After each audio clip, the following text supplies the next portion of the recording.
So, hello everybody. We are back with round number 3. We can see Anna's opponent sitting there. Anna is on her way. I think she's already in the playing hall, and she's going to sit down to play the third round in the chess festival in Madrid in the open tournament. And Anna, unfortunately, she has lost the first 2 games. She lost yesterday in round number 1 when she was wide, but it was a very good game from, I would say, both of the players. In the end, Anna was mated with a rook and bishop against rook and a pawn. In the second game, it went wrong for Anna in the opening, and she had a tough game. But she has been playing against 2 higher rated players.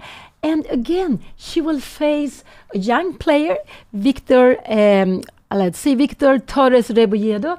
He's born 2007, so he's young. Here we have Anna. She has already a cup of coffee or tea with her. I think that's very good. So important to keep energy. They are playing 2 games today. It's a double round. And again, Anna is facing a higher rated player. I was very surprised to see that. But there are not so many players who has lost the first 2 games. There are quite a lot of players who have taken a bye. And when you take a bye, you get half point without playing. So there were only 4 players with 0 points out of 2. So there was not so many and I could play against. But here she's sitting down. I'm happy to see she has got some energy. They are shaking hands, and the game is coming, and it looks like the live board is working. D4 was coming here. Let's see what her opponent is going to play after D4. And we have knight F6. I guess this is one of the 2 main moves to play here, and it keeps lots of options open. When you go D4, knight F6, you can still decide of playing lots of different ways. And I would say D4, knight F6 or D4, D5. These are the 2 main moves. Anna played her C4, what she likes to play. And here her opponent has lots of different moves to play. We have E6, and I would say that E6 is the main move. So you are closing in for this bishop, but you are planning to go bring out the other bishop to this one. So you open up for this bishop. This one will probably later come out here. So let's see this. And I would say that this, among the top players, this is the most common moves to see, these to have, because this is one of the most solid way of playing for black. So if Anna go knight c3, black could actually bring out, and we have an Indian. If she goes knight f3, you can do lots of things. You can also bring this up, but now white has bishop d2, knight d2, and knight c3, so you have more choices. And of course, Anna could also go play g3, and we would have a kind of Catalan, or depending what white is playing. But Anna played here e6. She went knight c3. So let's see what her opponent will do. Her opponent can go, he played bishop b4. We have a Nimzo Indian here, and here we have a Nimzo Indian. So you can play in different ways. And I don't know, I actually had this position last week against Humpy Connery last week, maybe 2 weeks ago, normal chess. I went for e3. And let's see what Anna will play. But there's so many moves you can do here. You can go knight f3, you can go bishop d5, you can go a3, you can go e3, you can go bishop d2, which has becoming quite popular lately. So let's see what she will do. Anna goes queen c2. This is a little bit of a pet line Anna has. She likes to put the queen there, which means that if you take on c3, she's going to take back with the queen. She doesn't want to have any double pawn. And there's nothing wrong with a double pawn if sometimes you maybe strengthen the center. But like this, also this queen is taking control of e4. Here black has so many moves. Castling, I would say, is the first move. You can go d5, you can go c5, you can go knight c6, you can go b6. You can even go d6. This is also possible. And her opponent, he played d6. And actually d6 is one of the pet line I have played in this position, d6. And it's a little bit like you're avoiding lots of different ideas with d6. It's a little more like looking for a position. Okay, so d6, yeah, I have played this position lots of time with black. Have I played with white? I guess I have played with white also. So here after d6, you can absolutely do. You can go e4, You can go knight f3, you can go bishop d2, bishop d5. I would say these are the main moves. And of course, you can go a3 also. Yeah, saying that I want the bishop pair. What are you going to do about it? So these are, I would say, probably a3 is the main move here, but you can absolutely bring out the bishop, you can bring out the knight, you can even go and take space here in the center. So d6 was played.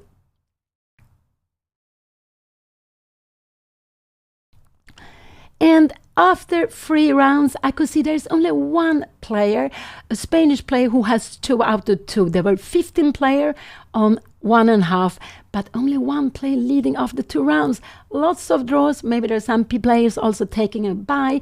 And taking a bye means that you can get a half point without playing. You get a free day, and I think that's very nice that you can have it. But Anna, she's not going to have a bye, I guess. No, not any day, even if it's very intensive.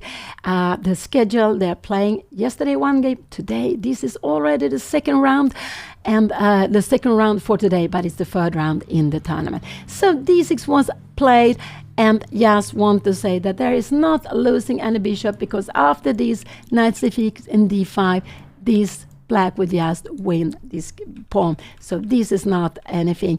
There is not a blundering of anything here. And what can Anna do? She can go e5, knight f3, or out with the bishop, or a3. I would say these 1, 2, and maybe a3 is the main move in this position.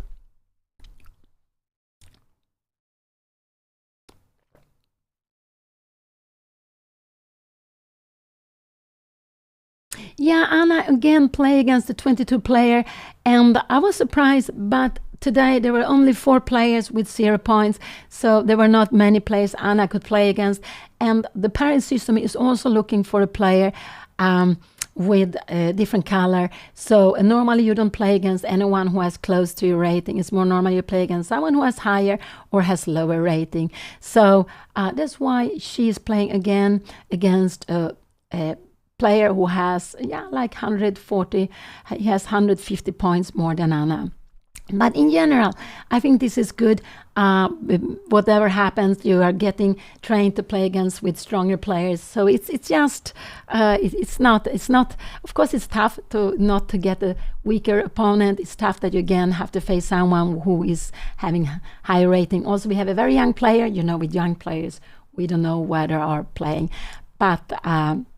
How they're playing, they have these waves normally it's going up, and her opponent is born 2017. He also has a younger brother playing in the tournament, who I believe is born 2012, Alvar. But Anna is playing against Victor Torres Rebolledo, and here we can see them very concentrated. We are seeing some plays behind, and they are playing in the tournament. In the closed tournament A. There is a closed tournament A and closed tournament B. Let's see if the live board keeps on working. It has worked so well until now. And here we have it, bishop d2. This was one on the main move. So Anna is saying that if you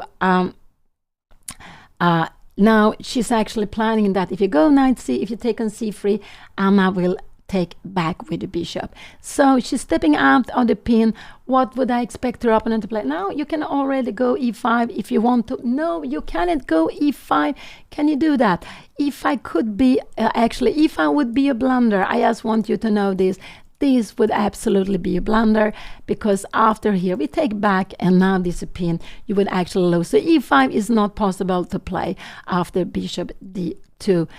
Let's see, here we have the board. We put on the very beautiful colors, and with these warm brown colors, and bishop d2 was played. It was one move. So what would I expect her opponent to go? Knight b d7, not b6. No, I don't think the b6, e4 will come, or maybe castling. So this is what I expect her opponent to play. Knight b d7 probably, or castling.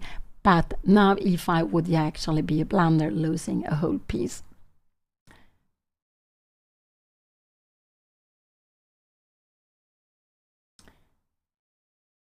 Yeah, no, now if black plays b6, which is absolutely fine plan, is to play against this e4 square. So Maybe also I'm wondering, maybe we can go, so if you go b6, the bishop should land on b7. But I guess after b6 we will go e4, and I'm not sure you really want to allow.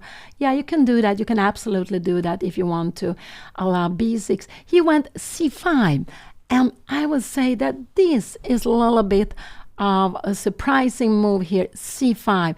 So what can Anna do here now? She can go, I guess knight f3 is the main way of playing. He went c5. You can go e3. You can go a3. What would I say? I think this is the main move to play here, knight f3. You can also go, because if you take, you want to take back with a knight, and we will play this position. This could be possible. We can also just take here. If you take here now, if you take like this, I think this will absolutely be quite pleasant for white. We will go maybe like this. I don't know if we will bring in a3 also here. Bishop a5, maybe bring in the rook, even long castling, or just playing with e3 here. This could also be possible. So he went c5. Yeah, this was a little bit surprising to me, but nothing wrong. You have lots of different plans, and perhaps the most normal for Anna is actually to take on c5, because if you take like this, you don't want really to take this y. We will go e3, but we will actually have to go a3 and start kicking it. And after a3, b4, the bishop will go back. So if Anna take on c5, the normal is to take, remember, it's not toward the center. Yeah, it's a little bit toward the center. The pawn on c5 will control d4. So this would actually be the natural way of taking if Anna takes there. But I guess what can Anna can play e3 is absolutely fine. She can go knight f3. She can go a3 also, and she can take on c5. I think these are the four moves to consider here in the position. So one, maybe kicking the bishop, but if it goes here, I think we will have, can we have this? Maybe is this something, knight c6, and she will come back here. But we have the bishop pair. I think this is absolutely fine to play e5. We will go maybe e3, and castling, we will just play this position. I think this should be, it's about equal, but it should absolutely be fine to play also with white and with black. This is a backward pawn, and you will remain with it, but I guess it's about equal anyway here. So yeah, this is absolutely possible. c5 was the last move play. Let's put it back with the beautiful colors here. This was the last move play, c5, challenging the center, and Anna, no, it was not last. Anna defended it with e3, but now maybe her opponent can play like this. And you go castling, we go knight f3, we can go something like, now you can even go e5. I'm just wondering, are we scared of something like e5? Probably not. We're not going to take it because here, but we maybe start with something a3, and we play this, I don't know, here, coming and bishop d3. We are not, this could be absolutely possible to play, but it's getting so sharp. After a move like this, we will have to go long castling. Oh, I have no, do we play long castling or maybe something? No, we go knight g5. Sorry, we make a grip of this square, but this is getting so, yeah. And let's see, so Anna played knight f3. Let's see, no, she played e3. This was the last move. She defended the pawn with another pawn. This was absolutely fine. It could be that Anna will play with an isolated pawn later on. Let's say you go like this, you go castling, you go knight f3, and you go d5. But yeah, we can even go c5, we're controlling here, and then after a3, yeah, this will be fine. No, you will not play this. So let's see. So here we have this last move was e3. Put it back. Maybe I'm moving the pieces around too much. So e3 was played. I guess her opponent will go knight c6. Anna will now, maybe she go a3 if she wants, she can put it in. But I think knight f3, we will have it like this. And her opponent can start going e5.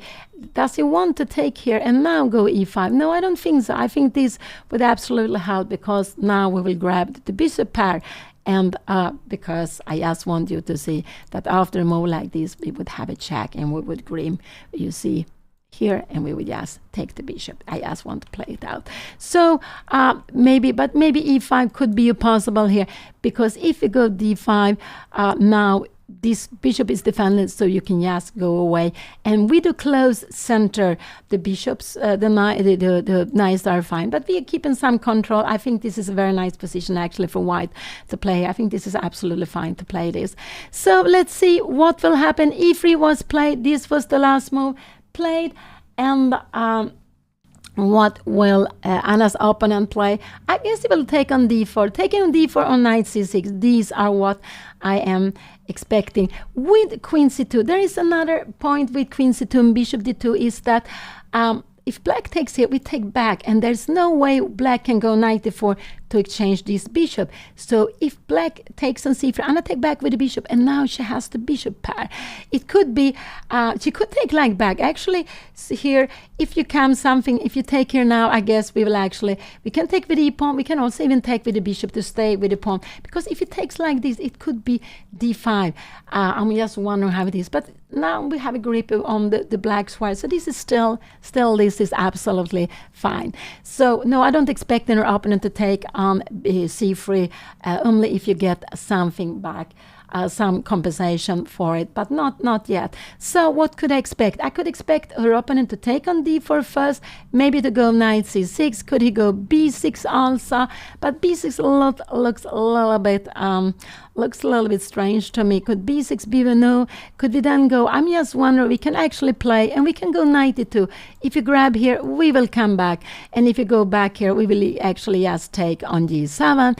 And after, our plan is to go long castling. This is absolutely very nice for white.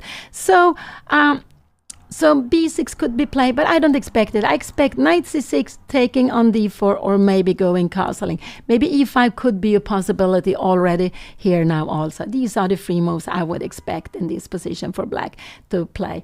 Either to put more pressure in the center, or maybe to just hide away with the king. If you hide away with the king, Anna could actually go like this, e5. You can go knight e4 here.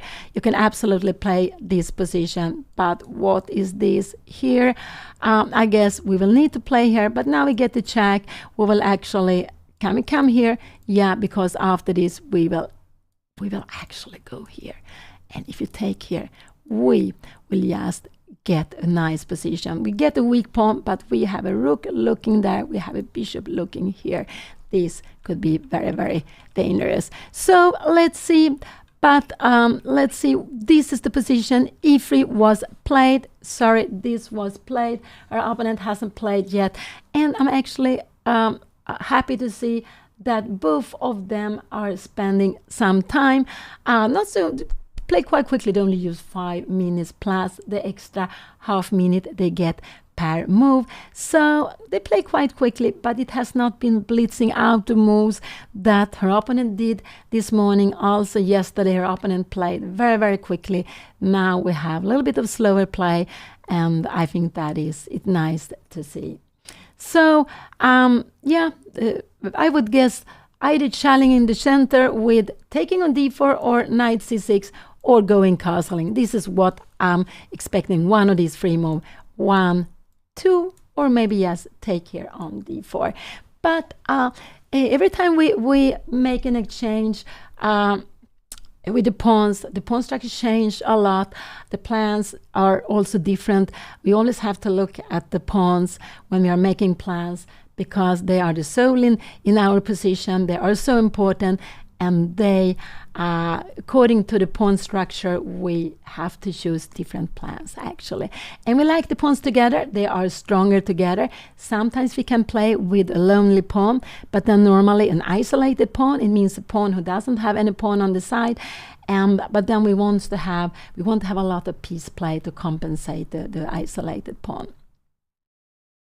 And Anna has a little bit more time than her opponent. I think she actually also went up. So I hope she goes and take maybe something more to drink. Maybe just walk around a little bit to keep energy. And I hope she has recharged her battery for the game, because it's so tough to play 2 games in one day, and also, you know, to take away the first game, not to think of it at all. This is a new game. It's a new start. Just to think of this position and try to enjoy playing this game. So Anna is one of 48 players. She's seeded number 29 in the tournament out of these 48 players in the open tournament. Behind we can see some of the players playing in the closed robin A group, and we see Levi Rossmann, Gotanches sitting there with the white pieces, and here we have Anna. We see also another streamer, Erik Rosen. He's playing the round robin B group. And so there are some very well-known, very famous streamers playing in the tournaments. In the open tournaments where Anna plays, I think her opponent is on his way to make a move. It looks like that he's on his way. He made a move. What would I guess? Castling maybe the most. Now he goes knight c6. He's putting pressure on the position, on the center. He's putting pressure on the center. Knight c6 came out here, and now it's Anna to move. And actually, maybe this is a good move to make now, because if he makes it later, Anna would have to choose. She could put the knight on e2 or f3, but now she will need to put, if she wants to defend this pawn, she needs to put the knight on f3. And now she has two choices. She has actually free move. One, she can take on c5, and she can go a3 also. And after a3, it means that she will take like this. And because after this, we will just give the check here, and this would absolutely be a very good position for white. No, you don't want to play like this for black. But if she goes a3, her opponent will just go back, and we have the same. We have just kicked in this move, and we have knight f3 here. So if she wants to defend d4, it has to be with a knight on f3. Otherwise, she will have to take on c5, playing a3 first or taking there directly. So there are only, I would say, there are only 3 moves to choose from here. 1, 2, or maybe hitting the bishop first. And so, and I would just say that after a move like this, yeah, we would just take on b4. This would just be very, very nice to play for white. So if Anna hit the bishop has to go back. But I expect knight f3. And why I don't want to go knight e2? Because what are we going to do with this bishop? You cannot develop it. And this is why black wanted to go knight c6 now. If black go castling first, I want to show here, and now knight c6, Anna would have had the choice, knight f3 or knight e2. It could be knight f3 is the strongest, but she would at least have the choice to put it. But by playing knight c6 first, Anna will need, if she wants to defend the pawn, she has only knight f3. Is the only way of defending the pawn here. She's back to the board here now. She is back, and we see they have about the same time. I expect Anna to go knight f3. She can take on c3. She could go d5 also, but d5 I'm not so happy with. D5, I don't know. Here you take, I don't know. If you take here, we come back here. If you take here, I don't know, maybe here, but we have this check. I don't know how this position will be. It could be that Anna is looking at d5, but I don't like it. I think it's just too early. So I just would like Anna to develop the knight to f3. I think this is just a very fine move. And this is what she played. She played it quite quickly also. Knight f3. This was the most logical move, defending the pawn on d4. So what is her opponent going to do? I guess he will go castling. We will have, I think we'll see castling, bishop d3. Could it be that he wants to go here, e5? But then we have this plan, and actually here you can play in different. You can even go knight g4. You can go h3 if you want. You can also go short castling. This could actually be a possibility. And after knight g4, we are putting a knight on e4, h6. Sometimes we are just putting it like this, and here we will have a position like this, and after this is absolutely very, very fine to play. We get very, very nice control of this square. So I'm not sure. I don't think her opponent will play this so quickly. So knight f3 was played. This was the last move. We put it back with the beautiful colors. Here we had it knight f3. Anna defended the pawn on d4. And what can her opponent do? I guess castling is normal. And then I expect Anna to go bishop d3. So her opponent can think of castling, maybe take on d4, maybe e5. But e5 would leave a hole on d5. So I don't expect him to play this. Has he played already? Has he played? No, he hasn't played. He is thinking. And I'm just happy to see that we see. Also that is not too quick, the play here from the players.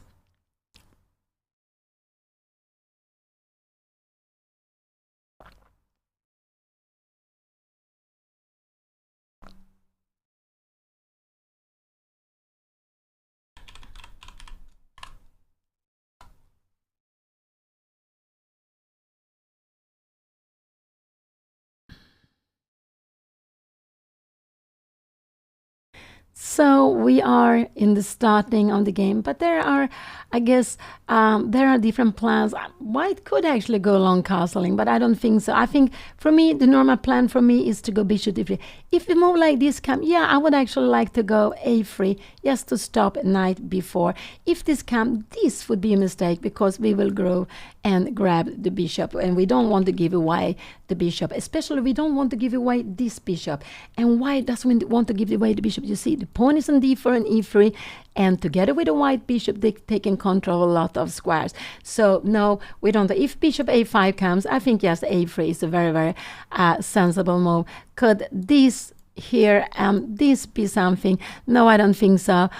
This, we have bishop e3, we can defend it like this. We can also maybe play, maybe even we could play, maybe even could go long castling. So it's just a very, very slow plan. No, I don't expect this. So knight f3 was the last move. Her opponent, I guess her opponent will go castling. I think this looks very normal, castling, and then Anna will probably go bishop d3, and we have this position where black is challenging Anna's center with a pawn on c5. He can also do it with a pawn on e5 if he wants to.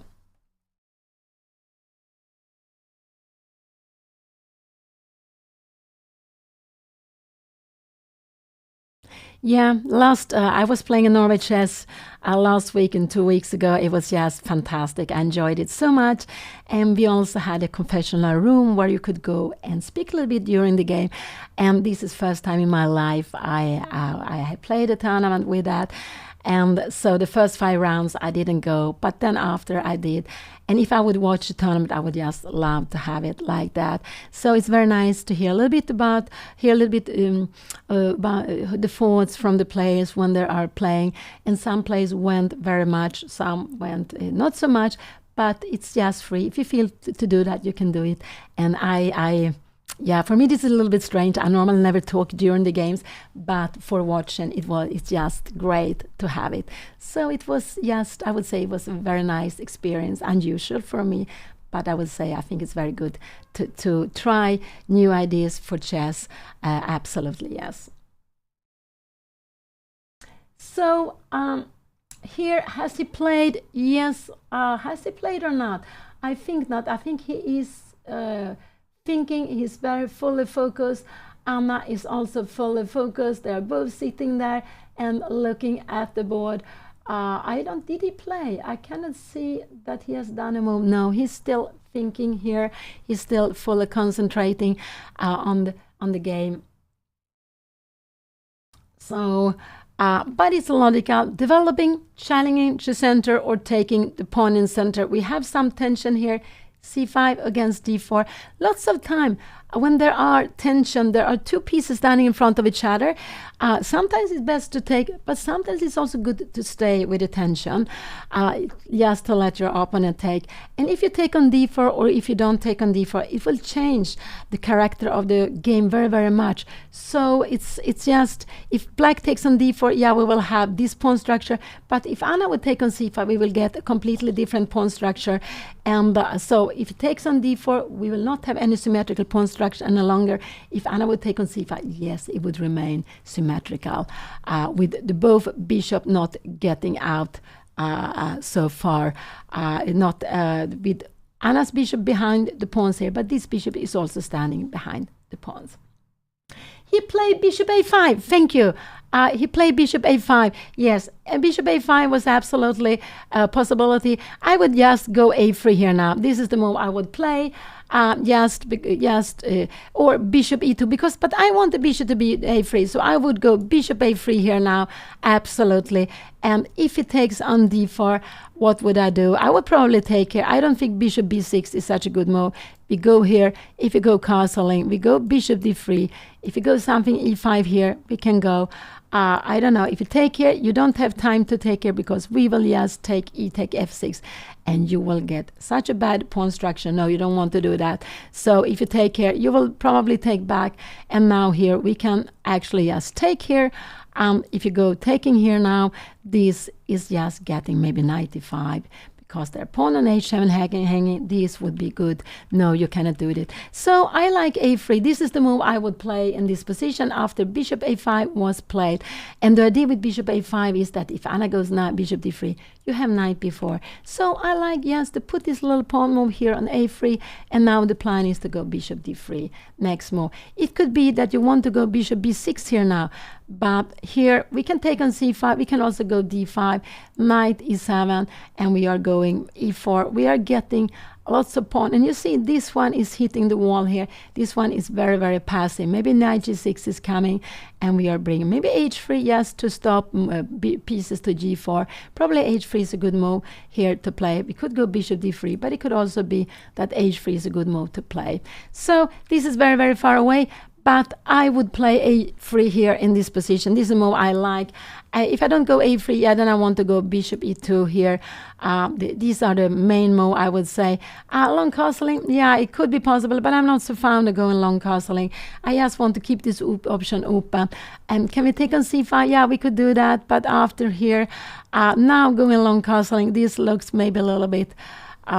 yeah, we can play this, but I'm wondering which king will be worse. I'm not sure. Maybe rook g1, trying something with g4. This could absolutely be possible to play. But I'm not really so fond of playing like this. So I hope Anna will not go after bishop a5. I just like this little a3 move. I think this is just such a nice move to play here, to stop the knight at b4. And the plan after a3 is to go bishop d3 and short castling. This is the plan, and this is how I would like to play that with white. So we have an IMSI Indian, but a little bit unusual IMSI Indian, I would say. Anna play her pet line, putting the queen on c2, and after bishop d2, and her opponent played d6. Is not the most common move, but it's a move I myself have had as a pet line. I played it lots of times, and you're keeping lots of options open. Afterwards, he decided to go c5, and yes, to challenge the center with the c pawn. So now Anna is thinking quite a lot. So just hope she will play it. Yeah, she can also go bishop e2 if she wants to, but not long castling. She can take on c5. No, I don't like it. She can go rook d1 if she wants to.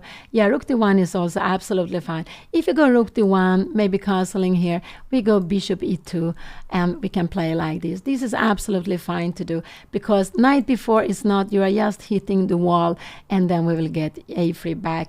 And we see that the rook stands very well here on d1. So that is also possible. I would say rook d1, 2, or the move I would play, I would go a3. I just like to put the pawn on a3. Don't have any knight before coming to bother me. But it's just both ways is possible.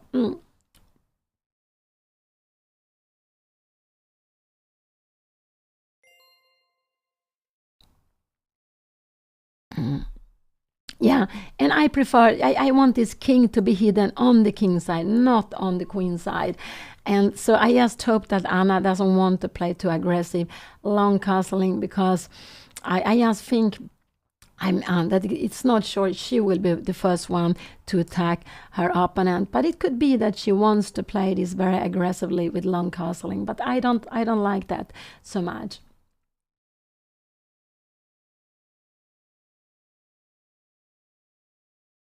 So Anna is playing the third round in Madrid Chess Festival. They're having free tournaments with close to 70 players. And Anna played in the open tournament with 48 players. And she has lost her first 2 games. But she has been playing, or she is playing against her third player on 2,200. So she has played against 3 players, or she has played against 2 players with more rating, and now she's playing her third round with a 22 player. So she has all the time been paired with stronger players. And yesterday Anna played very nicely. She was worse, but she was fighting back many times. She found very beautiful ideas. This morning the opening went wrong, and she went on the wrong track, and she lost. So it was, but now here she's again, she's having this position. We are just in the opening phase. They have played like 7 moves each, so it's just starting of the game. No, I wouldn't like to go fianchetto here, because this bishop, when we have gone d4, e3, I want this bishop to come out here. Maybe we can go here, but then I think c4 will be weak. If you go something like that, I think you will take and go d5. No, I prefer the bishop coming to e2 or d3. And if you want the bishop to d3, you need to prepare the move with a3 first.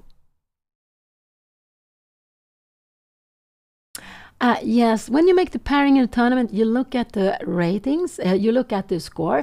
So normally you are paired against someone who has the same score. But if it's uneven numbers, then someone has to play with less points, but then it could be half-point difference. But normally you also make the pairing like the number 1 in the group plays against the first one on the second half, but also with the color that corresponds. So Anna played white the first round, she played black the first round, now she's playing white again, and her opponent probably he played black, white and black. So you're looking for an opponent who needs, and you're also changing color for both of the players. And the system makes that so the players will get 5 and 4. They will get 5 whites and 4 blacks, or they will get 5 blacks and 4 whites. So there will not be such a huge difference with the number of white and blacks when you play 9 rounds. And that's why 9 rounds, an uneven number is very, very common to have in tournaments, in special 9 rounds, because this is what you need to make norms.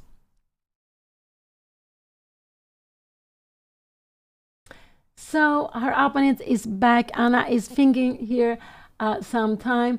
I think she looks very much at the queen side. So she looks at this knight before. But yeah, a3 is what I would have liked to play. Maybe it's because I like to go a3 in lots of different positions. So it's fine. It could be that Anna is a bit concerned of he going for. But after a3, if he goes for this here, bishop b6, bishop e3, knight g4, I think well, here actually we could go both rook d1, we can go here, we could actually even go long castling. This is absolutely possible to play. We're not really so scared to play with this pawn structure. And after here, maybe bishop d3, maybe there are some tactics with c5 also. This is absolutely fine to play this position here. It's absolutely fine. Maybe bishop d3, because we see here that going knight g4, you want to grab the bishop, but you're also leaving, the knight is leaving the king side. So this will absolutely be fine for Anna. But I think she's a little bit concerned about this, and that's why maybe she doesn't want to go a3. Could it be? So it could be that Anna will take on c5, but I think it's better to stay with the tension. I think absolutely it's better to stay with the tension here. Rook d1 is also a fine move to play. If bishop b6 comes, yeah, we can go d5, maybe we go bishop c1 also. It could be, but maybe then, I don't know, you go castling here, we go bishop e2, queen e7, I'm wondering if we try, but this looks also absolutely fine to play, absolutely, because now bishop g5 is annoying, you need to go h6, and probably put the rook on e1, or maybe we play an a3 planning b4, and later c5. So there are lots of different plans here. Bishop a5 was the last move to be played. And has she played? No, Anna is still thinking what will she do. But yeah, bishop e2, a3, or sorry, this is the position. Here it is. This is the position she hasn't played here now. And I guess because his move bishop a5 was a little bit an unusual move. And let's see if Anna goes here, bishop b6, but then I think we just can go d5. And you see how this knight is just hitting the wall. We can go e3 here. Can we go something like, now we get a very strange, it looked like a Benoni, but instead of having the bishop on g7, the bishop is on b6. It's a little bit strange here. But you could absolutely, maybe probably we should actually change the white square bishop with bishop b5 check. Let's go back. This is not what have happened here yet. We have this position, and Anna is still yes, thinking, and both of them are fully concentrated on the game. And yes, I am Pia Cramling. I'm Grandmaster Pia Cramling. I'm Anna's mother. I have been here with you yesterday, this morning, and I will be here the whole tournament to comment on Anna's game. Last week, Anna was commenting on my games when I play Norway chess. Now we are back to what we have done before when I comment on Anna's game. And it's very, very exciting to see when Anna is playing. Yeah, so I'm very happy to be back here. I'm also a little bit, I would say I'm a little bit tired after the tournament. So for me, it feels good just to have a little bit of rest from playing a tournament. Yeah, I enjoy very much to be here with you. And let's see now what Anna will play. So what did I say? I said 1, I said 2, and 3 move. These are the moves I can come up with, and maybe 4. But I prefer to stay with attention in the center. And now Anna is, she has played, what did she do? She played a3. This was a good move. This was absolutely very good move. Her opponent stood up. Sometimes when you stand up, it's a little bit a signal to the opponent. Now you should move. You don't want to make it, but then if you are a little bit thinking a lot, when your opponent stands up, oh, you remember, oh, I need to move. I shouldn't. Maybe I should move now when my opponent is getting up. So Anna played a3. This was the move I like most. I think this is very practical and very good to play. Later on, it could be later on that Anna will manage to get in b4. If you take on d4 here, we take back. She will later on get in with a pawn to b4 if she wants to. So a3 is, I think this is a very good move to be played. Now the plan for Anna is go bishop d3 and short castling. This is what she wants to do. So her opponent, yeah, what can he play? He can go e5, he can put more pressure on b6, he can take on d4, and he can go short castle. These are the normal move to be played here, I would say.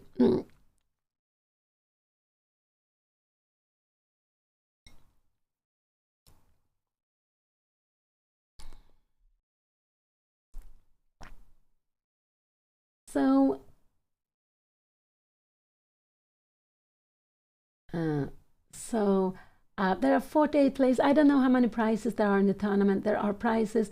The player can also play for norms. I think there is 1 Grandmaster in the tournament, so you cannot play for Grandmaster norm, but it might be possible to play for IM norms or for maybe woman Grandmaster norms for the female players. And also there are possible to play for FIDE master norms, candidate master norms. So you can play for norms and also try to play for the prizes or to play for the joy of chess, because it's just so nice to play chess, and that's of course the main thing, to enjoy the game. So let's see, what will I expect? I will expect castling, bishop b6 or taking on d4. Maybe according to the plan, bishop a5 was to have knight b4. Maybe it wants to put pressure here. It could be he would take on d4 and go bishop b6.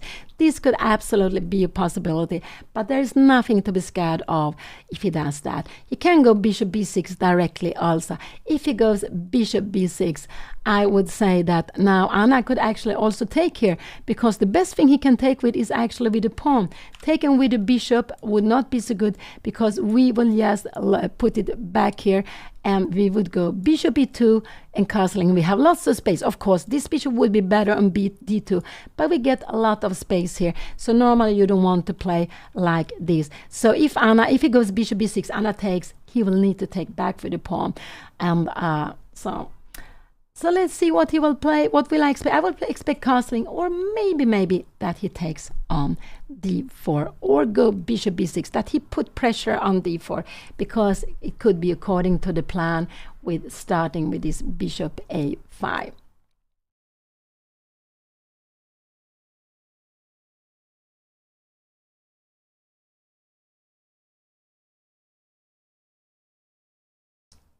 So here we have Anna. I hope she also has a lot of water, because you need to have for the energy. Behind we can see the players in the round robin A group. And it's just quite different to play in an open tournament and to play in a round robin.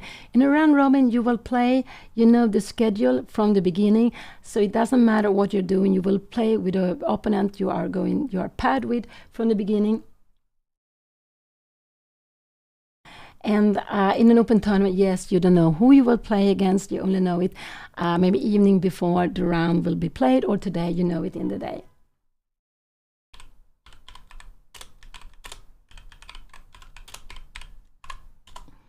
So it's quite different, and both for me are very charming. When you play closed tournament, then yeah, you know already from the beginning how many points you need to make different norms. So it's for making norms, maybe a round robin. It's easier because you know if you're scoring the right number of points, you could make a norm. It could be IM norm. It could be, depending on how strong the tournament is, maybe it could be also Grandmaster norm. So it maybe the chances are bigger, I would say, in a closed tournament because you also have more players with titles among those 10 players. So but it's quite different. It's very charming to play both, I would say. It's just different, different actually. Yes, Anna would like to become a woman international master. She's a woman FIDE master, and so I guess this is her first goal to become that. And of course, if Anna would be playing very well the last rounds here, the last 7 rounds here, there's still lots of lost rounds. She of course has a chance. But I think actually the main thing here is to play. She's playing against 322 players. She's playing against a player who has higher rating, and just to get challenged to play against these players who are higher rated and who are finding good moves, who has been putting pressure on Anna. Here we still have the opening phase. I don't know really what will happen, but I would say that I like White's position. I wouldn't mind to play with Black either, but I prefer White's position here, I would absolutely say. So he has played. What did he play? He played castling. Sorry, I'm forgetting. He played castling. Here we had the move, and it came here. And now I would just go bishop d3. She can also go taking on c5 if she wants to. But after, yeah, it could be bishop d3. But then maybe he could go like this and e5. And how is this position? d5. If you're coming here, can you go knight e7? Then we have b4.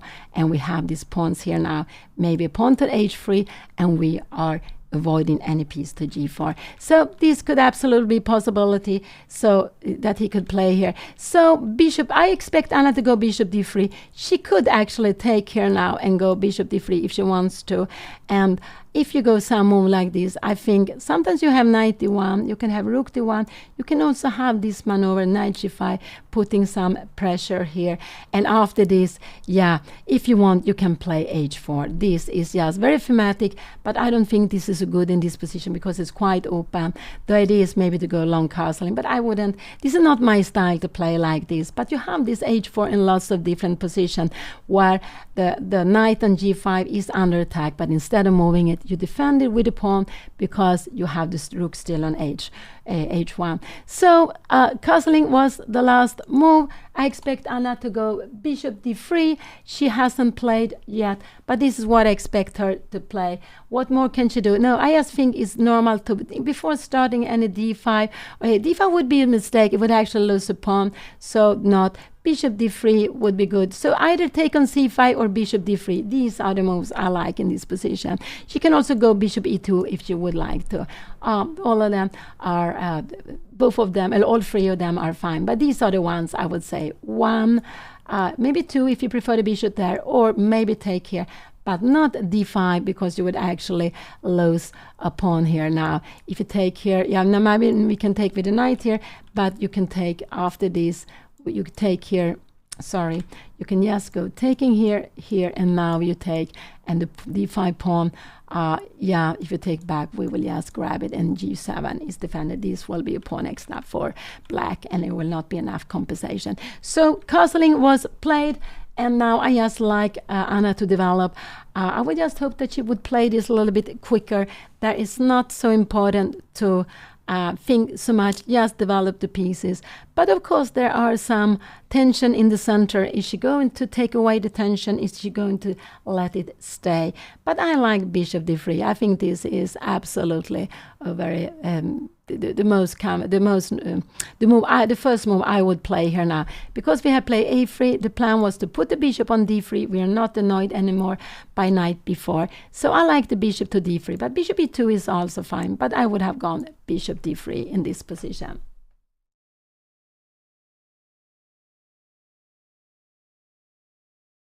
Yeah, that's true.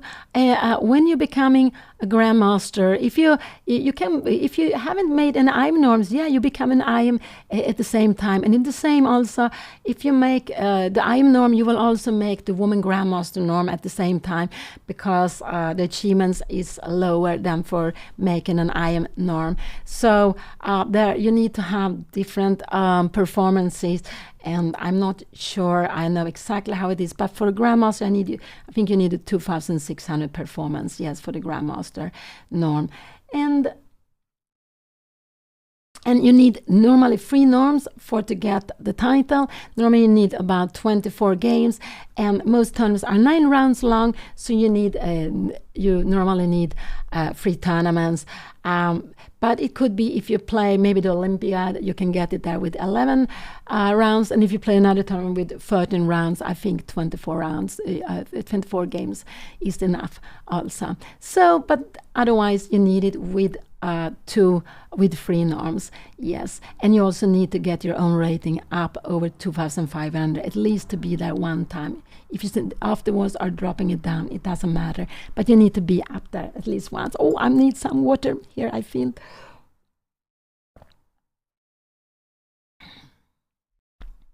So Anna is very focused. And I am a little bit concerned she plays so slowly here. I just thought this was, but she is just thinking if she's going to take on c5, if she's going to do something else, but anything else in the center than taking on c5. d5 is a mistake, and I don't like to make action in the center before she has developed. So I don't want Anna to go long castling. No, I don't want that. That would be, if she wants to put the rook on d1, do it with the king on e1. I want the king to come to castle short side. This is absolutely what I would like the king, where I want the king to be.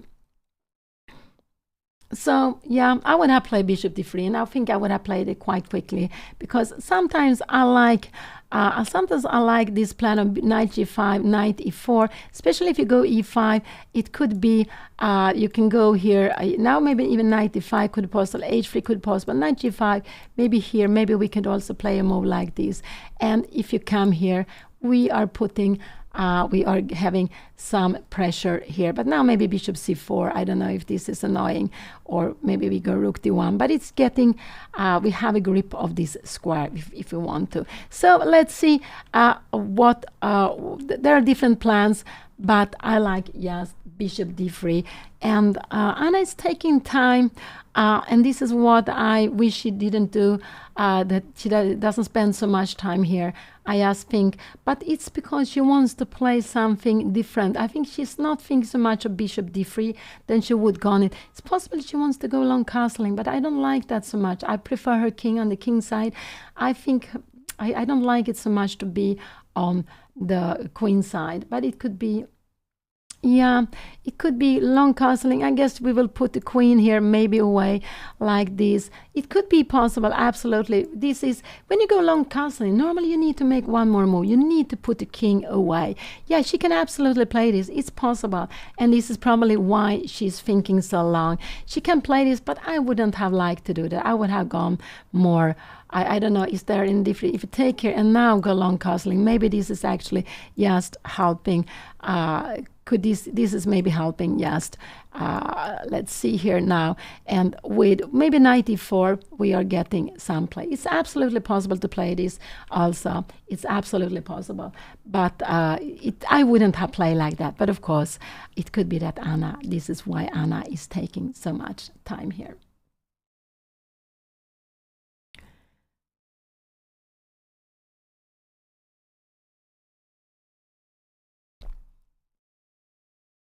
Because what I would like to do is I want to go bishop d3, short castling, and after that I would make decision of how to play in the center.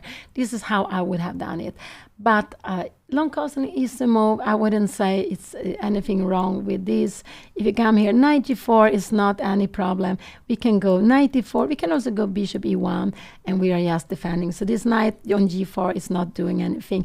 It will need to come back and will actually maybe just only help Anna to launch an attack. Because if you come here, I just want to show, after here we have maybe a3 here, and we can go g4, and now we're starting a pawn attack. So this knight g4 would absolutely just be losing a lot of time and helping white to start pawn attack on the king side. So here's the position. Last move was play was castle, and Anna, she is taking her time. She is taking, yes, let's see, we put up here, and this is the position. Castle was played. Yeah, we need to have it like that. It's so much nicer with the colors, and castle was played. Now Anna has been thinking like, is it, maybe not 50 minutes, but at least 10 minutes for this, 10, 12 minutes. And I think that's too much. I really think that's too much here. So, yeah, but, yeah, so I'm wondering, I think it's because she wants to go long castle. I don't know if there's something else she wants to do. But otherwise, bring out the bishop, bishop e2, bishop d3. One of the moves are absolutely fine, just to bring it out. And then after you can make a decision where you want to go. And I would prefer to have the bishop on d3. I like the bishop to be here to play against h7 to control e4 square, and maybe later on after bishop here, maybe later, or I could manage to get the bishop to e4, not changing against this knight, but maybe changing these two knights and after to have bishop e4. So castling was played. Let's see what Anna is doing, what she will do. But I don't like so much she take so much time here now. I think it should just be better to go a little bit quicker, because she will need the time. We have to remember that they are playing with 90 minutes for the whole game, plus 30 seconds per move, but there is no extra time after 40 moves. They will not get any more time than these 30 seconds per move, which means that later on the time will be so important. And now Anna has been using close to 15 minutes for a very natural move. So it's not a critical position. It's just we are starting up, getting into the middle game. And yes, so I'm just wondering why she spends so much time. And yes, she needs to develop. She can go long castling if she wants to, and she can go bishop out with the bishop. These are the absolutely main move. She can also think of taking on c5, and now maybe go bishop d3 to play this. But I think this would a little bit help her opponent, but this is absolutely fine. I'm not sure, will her opponent go b6, leave this bishop here? No, I don't think so. This would be a little bit scary to play. So so these are the moves. I would say castling, long castle if she wants to. I wouldn't dare to play that. Bishop out somewhere, or take on c3, c5. These are the moves to consider. Let's put the beautiful board here to put it here. Castle was just the last move, and Anna is thinking, oh, she's spending so much time, and that is what a little bit worries me more than anything, that she's spending so much time here, and I'm a little scared that she will go to make some action without developing her pieces. The only action she can take is to go here. d5 would absolutely be a mistake to play here now.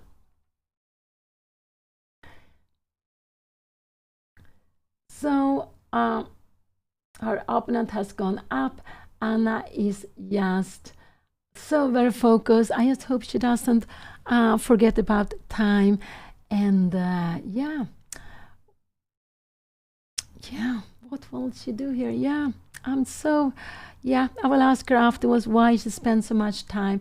And I guess it's because she cannot make up her mind maybe where she wants to put the king. What more plans could we have? Yeah, we could have, you can take on c5 and then go long castling. This is also possible. You can go long castling now, go here, rook b1. Yeah, no, I for going b4. No, it's too slow. You really need to do, rook b1 would not be good, because you will not get b4. black has 1, 2, 3 pieces, so you will not be able to go b4. That will be just a waste of tempo, and white really needs to develop the pieces.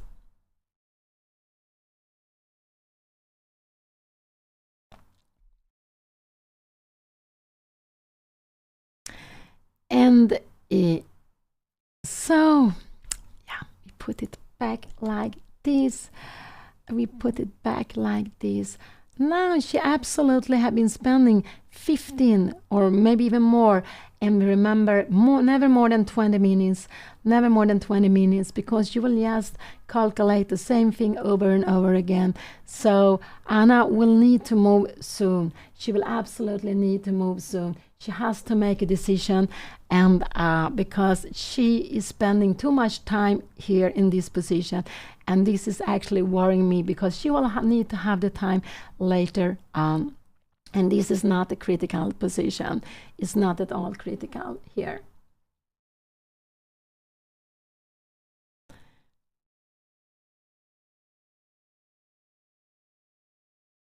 Yeah. And so in this festival, they are playing 9 games in 6 days. Double round today, there will be a double round tomorrow. Also, has Anna played? No, she's still thinking. Her opponent is back to the board, but it's still Anna's move. It's still, and she has been spending close to 20 minutes. And yeah, so Anna is playing the open tournament. There are 48 players. Anna is seated 29. I'm not sure where her opponent is seated, but somewhere between, I would say between maybe 10, 15, maybe 10, 12, something like that, I would guess. So, and the number one in the tournament has a little more than 2,400 in the open tournament. I think the second one is the Grandmaster, Kamral Kulov, I think. And but I think he's the only Grandmaster. But there's only one player with 2 after 2. It's a player, I unfortunately forgot the name. It's a Spanish player with about 2,115 who is leading the tournament alone with 2 after 2. So there have been lots of draws. There have also been some buys where you got half a point without playing. And here we look at Anna's game, and it looks like she has fallen asleep. She needs to wake up here now. She really needs to move. And she's just spending so much time. This is actually what worries me more than anything here. Yes, develop or take on c5. Yes, exactly. One of these things, develop or take on c5. And no, she hasn't forgotten that it's her turn. You can see how focused she is, but she has, she cannot make up her mind. And I have done that the same, of course. Well, I have spent so much time. And of course, that Anna liked to spend time is because this is what I have been doing during all the years I've been playing. Is one of the big problem I have. And Anna, she is the same, not like her father, who make these very quick decisions. And we are both slow players. We are both big thinkers. And of course, but I also remember what John Nunn said. He's a Grandmaster from England. He said, never more than 20 minutes. You will just consider the same moves again. You will just calculate the same things over and over again. So after 20 minutes, you have to move. And he said it when we played with longer time control. We played with 40 moves for 2.5 hours. Here they have the whole game for 90 minutes plus 30 seconds. So even then, he said, no more than 20 minutes for a move. So here, Anna really needs to get moving. So they are playing, it's a chess festival with 3 tournaments. Anna played open tournaments. There are 2 round-robin tournaments with 10 players in each, and they are all playing 9 games in these 6 days. So they are started yesterday, Monday. The last game will be on Saturday morning. So today there are 2 rounds. It was 1 round at 10 o'clock this morning. Anna is playing round 3 now at 5 o'clock CET, 5 o'clock p.m. CET time. And tomorrow they will play the same at 10 o'clock, the round number 4, and 5 o'clock, the round number 5. So now Anna, oh no, it's too much time. It's really too much time here that she is spending. And I have, Normally, I don't forget that it's my turn, because normally you see that something has happened, but I actually have forgotten to press the clock some few occasions. But I think every time it happened to me, it also happened to some of my opponents. My opponents have told me. So this had happened to me, that I made my move, but I forgotten to press the clock. Yeah, which of course is not good, and especially if you're having little time. So yes, I have done that. I have lost many games on time. Some have been losing games, but some have actually been good games or equal games. So time has always been an issue for me when I am playing. And so let's see here now. Anna needs to move here. This is like 10. This is more than 20 minutes. I think this is 22, 23 minutes. She needs to move now. She needs to wake up. She needs to wake up here now. And she has to make the decision. Absolutely. She really has to make a decision here. Bishop d3. Long castle if she wants to take on c5 or bishop e2. Nothing else, I would say, would be good to play here. This is just these normal moves. What more could she be thinking? Rook to d1 if she would like to. I think she's considered, maybe she is worried. Maybe she's worried about this. Take here and bishop b6, but we just defend the pawn. This is absolutely fine to play. This is no problem to play this position. Could it be that she's worried about after this knight take e5? But we can take here bishop take e3, and we can actually go knight take f7. Why? What is happening here? I have no idea. Queen take f7, rook take, and we will probably go just short castling. And here she played. What did she play? She put up the bishop, but she went with the bishop to e2. We'll put the line board. Bishop e2 came here. Finally, she moved the bishop. And I would have gone, yeah, this was absolutely a fine move. I think bishop d3 was a more active move, but it's nothing wrong to put in the bishop on e2. And I guess she wants to have the bishop here if the plan for black will to be to go some e5 move. And here to go something like bishop g4. Let's say now we can go b4. But if you go castling here now and you go bishop g4, yeah, we can just kick the, probably we'll go rook a d1. We have some idea of bishop g5 coming. This is absolutely fine to play. This is actually very nice for white to play this position. So she played bishop e2. This is absolutely a fine move. The only problem was that she's spending so much time before she played bishop e2. This was the only thing. But otherwise, it's absolutely a nice move. If you take here on d4, you take back and you go bishop b6 here now. We can go here knight g4. We can actually go, we can go both short and long castle. And we can also go even h3 to play with this pawn structure. This is absolutely fine. And maybe now here, I don't know if you should go short or maybe we even could go long castling. So let's see.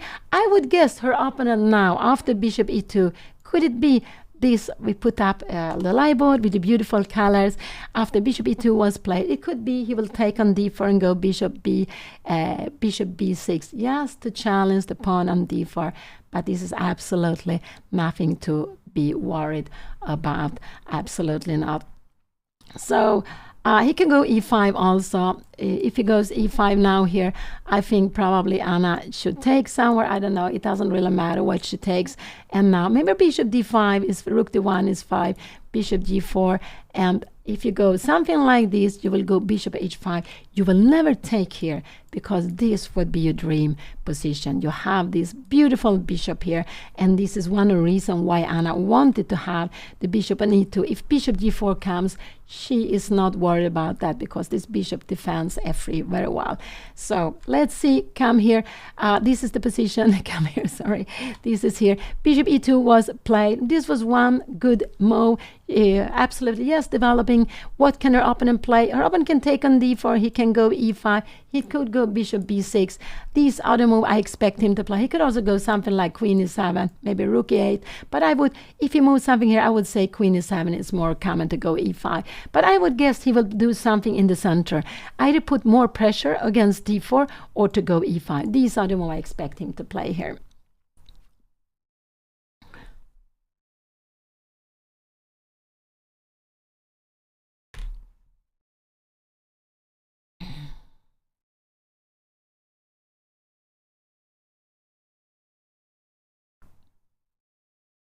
I like more bishop d3 because with bishop d3, the bishop is looking to h7, and I also have this idea of knight g5, knight d4, and when you take, I want to take back with the bishop. So I think that bishop d3 is more active square, but it's a matter of taste. Both of them are absolutely fine. But if Anna wanted to go bishop e2, she could have played it without a3. I just thought that when you go a3, it looks more natural to put the bishop on d3. But a3 was absolutely fine with bishop e2 also. So, so something like taking on d4, maybe e5. These are what I'm expecting. Could it be bishop b6? Also could be a possibility. But after bishop b6 here, can we go d5? If you take here now, maybe we can even take with a knight. How will a position like this be? And we will go e4 here. How is this position? I'm not sure. Maybe this is absolutely fine for her opponent to play here now. e4, it could be. I'm just wondering how it will be. Maybe knight g6, and we will go castling. To play this, it looks a little bit like a Benoni, but the bishop is on b6 instead of b on g7. And so, yeah. So it could be bishop b6 could also be a move. I would say take here, e5 or bishop b6. These are the three moves I am expecting her opponent to choose from, to make something in the center to play against the center. I'm not expecting a move like b6 because a little bit scary to leave this bishop here. There is no, I mean, b4 is not possible to play, but it looks a little bit scary. And the idea with b6 would be to put the bishop on b7. But no, I would never expect her opponent to play like this.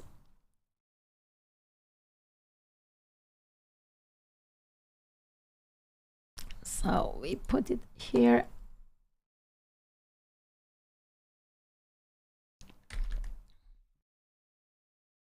And now Anna's plan is to go castling short side to put the rook on d1. Probably rook a d1 looks natural because afterwards, if there is a bishop coming around, you know, if this bishop, if you go e5, you go bishop d4, bishop h5, you will hit this one. Then you like to have rook a d1, and you can move the queen maybe to c1 afterwards, maybe to b3 also, but you have the rooks connected. So, and normally this pawn will stay on e3. You're not going e4 because if you later this pawn are changed, you go e4, there will be hole on d4. So you only want to go e4 if you are controlling the square on d4. So here we have the position. Now has her opponent played? No, he is also thinking, and he's also taking a bit of time here. Maybe bishop e2 was a surprise to him, but it's one of these natural developing move out with the bishop, and yeah, you decide whether you want to have it on e2 or d3. Both are fine. It's just a matter of taste. And so now he has to decide his plan, actually, and it should be playing in the center in one way or another.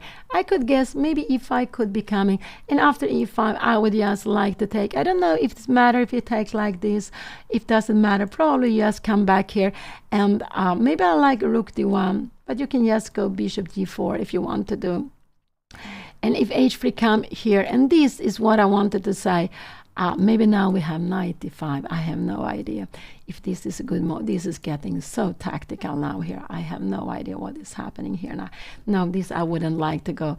If after a move like this, I would probably like to go castling. I'm just wondering bishop g8, and we put the queen on c1. And now you see these rooks are connected. This is only if black managed to go here, we would actually have the queen trapped, but white will not allow this. Absolutely not. Absolutely not. So if a move like this, it could be we can go bishop e1, and we have knight d5 coming afterwards. So let's see. Here we have the position. It's like this. Anna played bishop e2. This was just a very good move, a very natural developing move.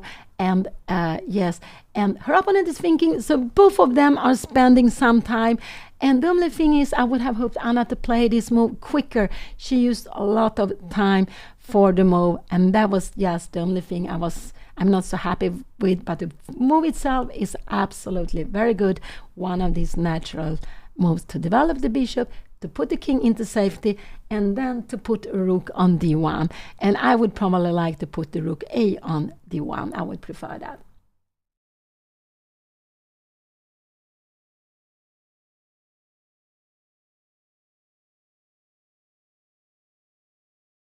So let's see what he can be thinking of. So Anna is playing in Madrid this oh, I need some water. The chess festival. There are actually lots of tournaments in Spain. We were living there for a long time, and there were always lots of tournaments, lots of open tournaments, also lots of weekend tournaments or one-day tournaments. So it's very, very beautiful country, I would say, for chess. But there are, of course, also other beautiful countries for chess. But there are lots of chess activities.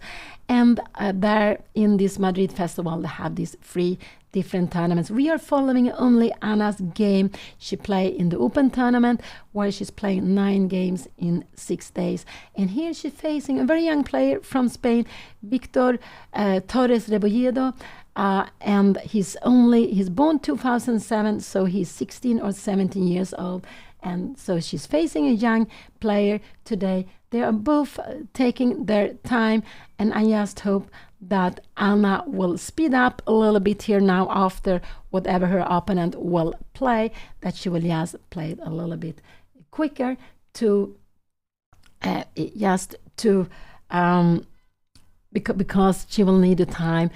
In lots of moments we are getting in chess, we will always get critical moments, and then is when we need the time to just figure out a good plan. Is he on his way to move? No, he hasn't decided, but he looks quite determined. Well, he make a move now. Anna is also very, very fully focused. I hope she doesn't forget about her water on the side, because it's so important to have energy for the game. And normally you have energy when you start, but you also need to have it the whole game and in the end. And you can realize that when you start, if you start making mistake, one of the reasons could actually be that you are missing energy. So the energy is, of course, a part of the game. And that's why lots of chess players, they are making sports just to be fit for the game, just to have this energy, playing these games 3, 4, 5 hours long. It's quite a long time sitting at the board. Even if you're allowed to go up now and then, it's quite a long time when you play classical chess games. So he is also focused. Anna is also focusing. Both are so full of concentration. I'm a little bit surprised he's spending so much time here, because bishop e2 was quite a natural move, and it's like both of them are playing slow. It could be that both of them are also tired after the round in the morning, and when you're tired, it's very typical that the moves comes slower. Yeah, we can see Gotham Chess. He play in the round robin A group. He's sitting behind Anna, and he plays against a quite young, I think it's a Spanish player, but I'm not sure about his name. And here we see Anna. They have an own board. This is very, very nice. So you're getting more space. I really love when I have space. And today we don't have any bottle in the way. That's very good. The water is on the other side, of course, so we can see the board. But the live board is also working well, which is nice. So let's see, what will he do? Yeah, I think he will challenge the center in one way or another. Now I think he looks more determined. I think he's on his way to move. And when you're actually, the way he's a little bit moving, this is actually good to do, so you get a little more energy, a little moving when you're sitting there, and because it might help you to get more energy to find the better plans. So it's nothing wrong to move around a little bit in the chair, because it just can help. Also, you know, when you're sitting a long time, it's not so good for the back, maybe not so good for also for the neck, the posture we have when we are playing. So let's see. But I am, I'm curious why he's also spending lots of time. It was so natural for Anna to go out with the bishop to e2 or d3. Doesn't make any difference. So it seems like Anna's opponent is also a slow player who likes to take the time. So what could he play? Yeah, taking on d4, bishop b6, but that is a bit of funny move, or e5. These are the moves I expect him to go, one of these. So putting pressure in the center with e5, maybe even taking here, or bishop b6. These are the moves I expect him to consider, one of those. And which one? I don't know. It could be bishop b6 actually, which is a little bit of a tricky move. Bishop b6, because if you go e5, we shouldn't forget that you leave this pawn here, you leave this pawn, you leave this square. This will be whole for black. So I don't think he wants to go e5. No, I don't think so. I don't think he wants to play that. So yeah, he's still thinking. It could be that, will he spend as much time as Anna? Will he do that? Lots of players decide that as long as I don't have less time than an opponent, it's fine. But of course, if your opponent is using very much the time, it is good to have better time so you don't play as slow as your opponent. But it could be that he will spend like some 7-8 more minutes before he make the move, and only when he gets time down to the same time as Anna, he will make his move here now.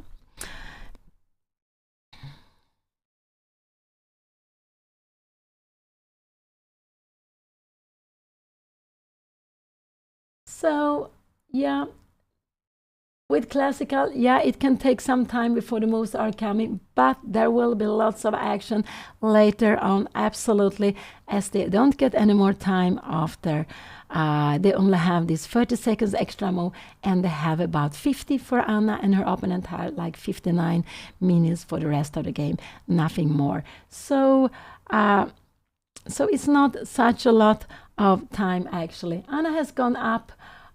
She has gone up, but I think he looks like quite determined. I think he will play now quite soon. I think absolutely he will play at any moment now. And what will he do? Yeah, maybe bishop b6 could be, or taking on d4. These are the first two, I would say. e5 is just, e5 is giving this d5 square. So I don't think he wants to go e5, because you will, yes, lose this control. If you go e5, you see this d5 square will be very beautiful for white to use. So I don't think he will do that. Let's see what he will be playing. But I'm so surprised. I'm surprised Anna spent so much time. I'm surprised her opponent is also spending a lot of time here. And because they have only played, Anna played 9 moves. They played the moves quite quickly, but then they started to think, and these last moves, they have been using a lot of time, especially this very, very last move. And yeah, that surprised me.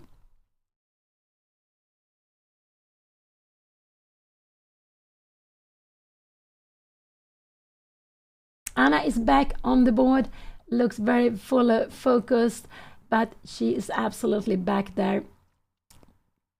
And yeah, what more could he be thinking of? Yeah, I cannot see. Of course, you can make some slow-mo h6 if you want to avoid knight g5, and then Anna should just go castling. So if there's no pressure against in the center, the next move for Anna is short castle, I would say. This is absolutely the next move for Anna. And but here black has to make a choice. Black has to go for a plan here, and the logical is to play in the center when we have this tension here. This is logical, because if you want to play with this bishop, you don't want to go b6 aside of b6. This looks very scary with the bishop on a5. If you want to go b6, maybe you want to bring it back, but if you bring the bishop to c7, it's just hitting the wall. So no, this bishop stands well here on a5. It could be that you sometimes want to take on c3. Sometimes you want to do that. So it just stands well there. Only reason for moving away could be to go bishop b6, just to put pressure on d4.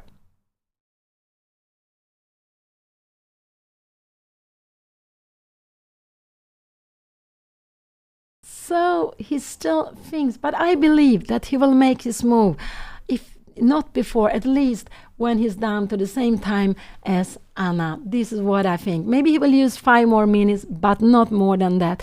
And if it's like that, then he has also been spending like 25 minutes, could it be, after Anna's bishop e2, which was just such a natural developing move.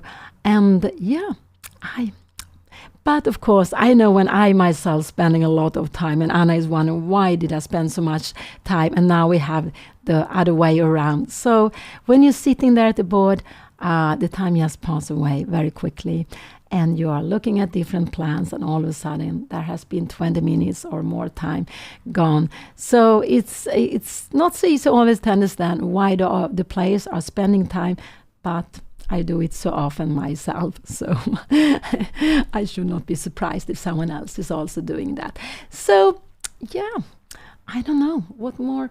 It could be that, if you're challenging the center, every pawn move is just making, changing the plans quite a lot. So if you want to make a slow-mo, maybe queen e7 could be a slow-mo, maybe h6 could be a slow-mo, and then Anna actually Yes, I think it should go short castling and after rook to d1. Yeah, I think Anna is a little bit better here, but there's still lots of things that can happen. I think she's a little bit more pleasant. She has 2 pawns here. They are looking at this center. She has a good grip of e4, so she is actually having good grip of all these center. Her opponent has a good grip here. It has also this, but Anna also controlling, but not so much on e4. So while Anna has control of all these 4, but of course her opponent can go e5, her opponent doesn't have really so much control of e4 and not so much of d4. A little bit of d4, the same as Anna has on e5. So yeah, it's a little bit more pleasant for Anna, I would say, because this bishop is not playing. This one is also not playing, but Anna could maybe later on go rook d1, take here, put the bishop on c1. So it just feels a little bit easier for white to play this position. Absolutely, I would say so. Yeah, now time is about equal, and I believe he's going to make the move now here in some few minutes. He has been spending like, maybe more than 20 minutes for this bishop e2, and I just hope that whatever he plays, that Anna will play quicker now, that she will wake up, and that we will see the moves coming quicker from her. And this is the 3rd round in the chess festival in Madrid. And Anna lost the 1st round. Yesterday she lost against a candidate master from Venezuela. He was rated 22.65.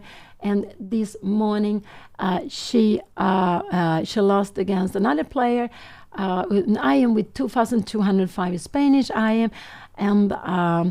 And there it went wrong. This could be a plan to go here and to go d5 to get, but then I like bishop b4, and maybe here we can go, maybe we can even start going here and we can go c5. And you see it's very difficult for black to get in e5. Maybe you have to go knight g6, but I don't know. If you go e5 here later on, you will stay. You see, you will stay. Actually, we have bishop g5, lots of pressure here, and we bring a rook to d1. And now the bishop stands so well on e2 because it defends f3. Also, the knight on e5 was not hitting it. So going to play this would actually help Anna because she has b4 then. So bishop e2 was the last move played. Has he played? Not yet. No, he's thinking. He is taking his time. He is thinking here, and but I believe he will make a decision now at any moment.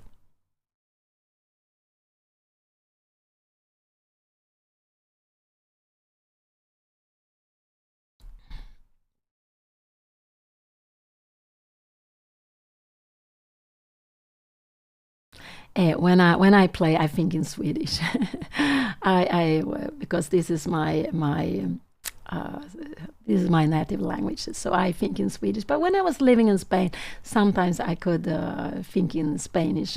But now, when we are living in Sweden, yes, I think in Swedish when I analyze and I play the chess games.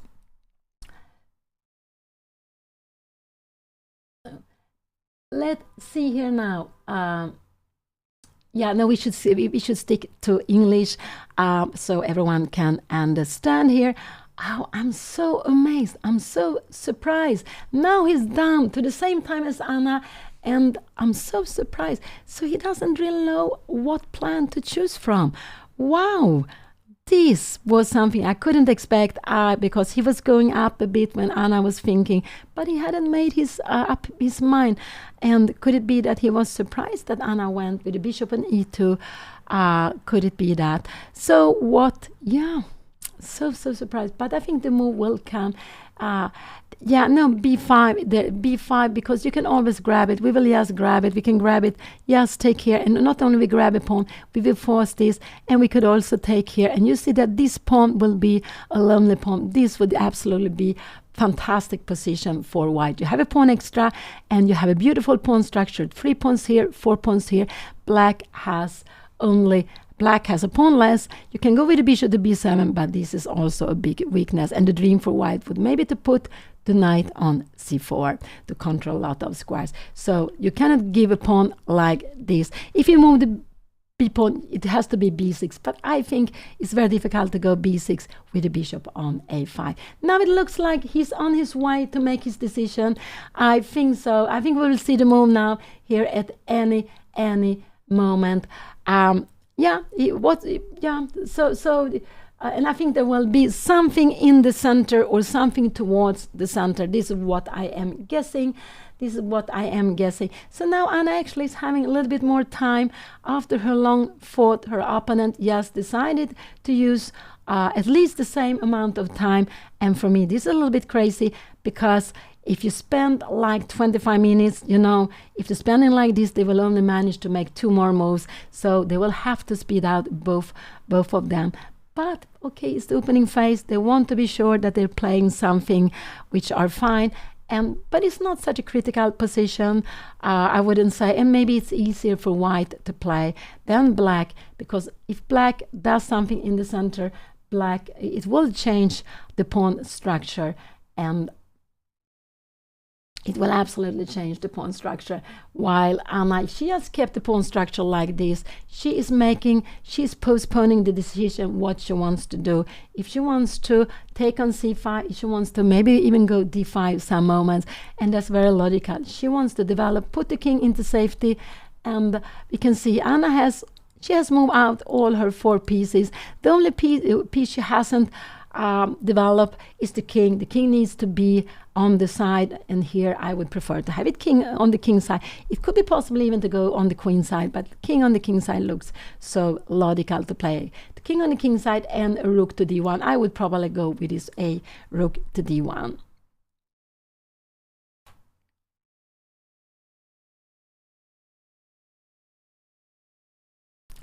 We put the lie board here. And here we have, with the beautiful colors, bishop e2 was the last move, and her opponent is just taking so much time. And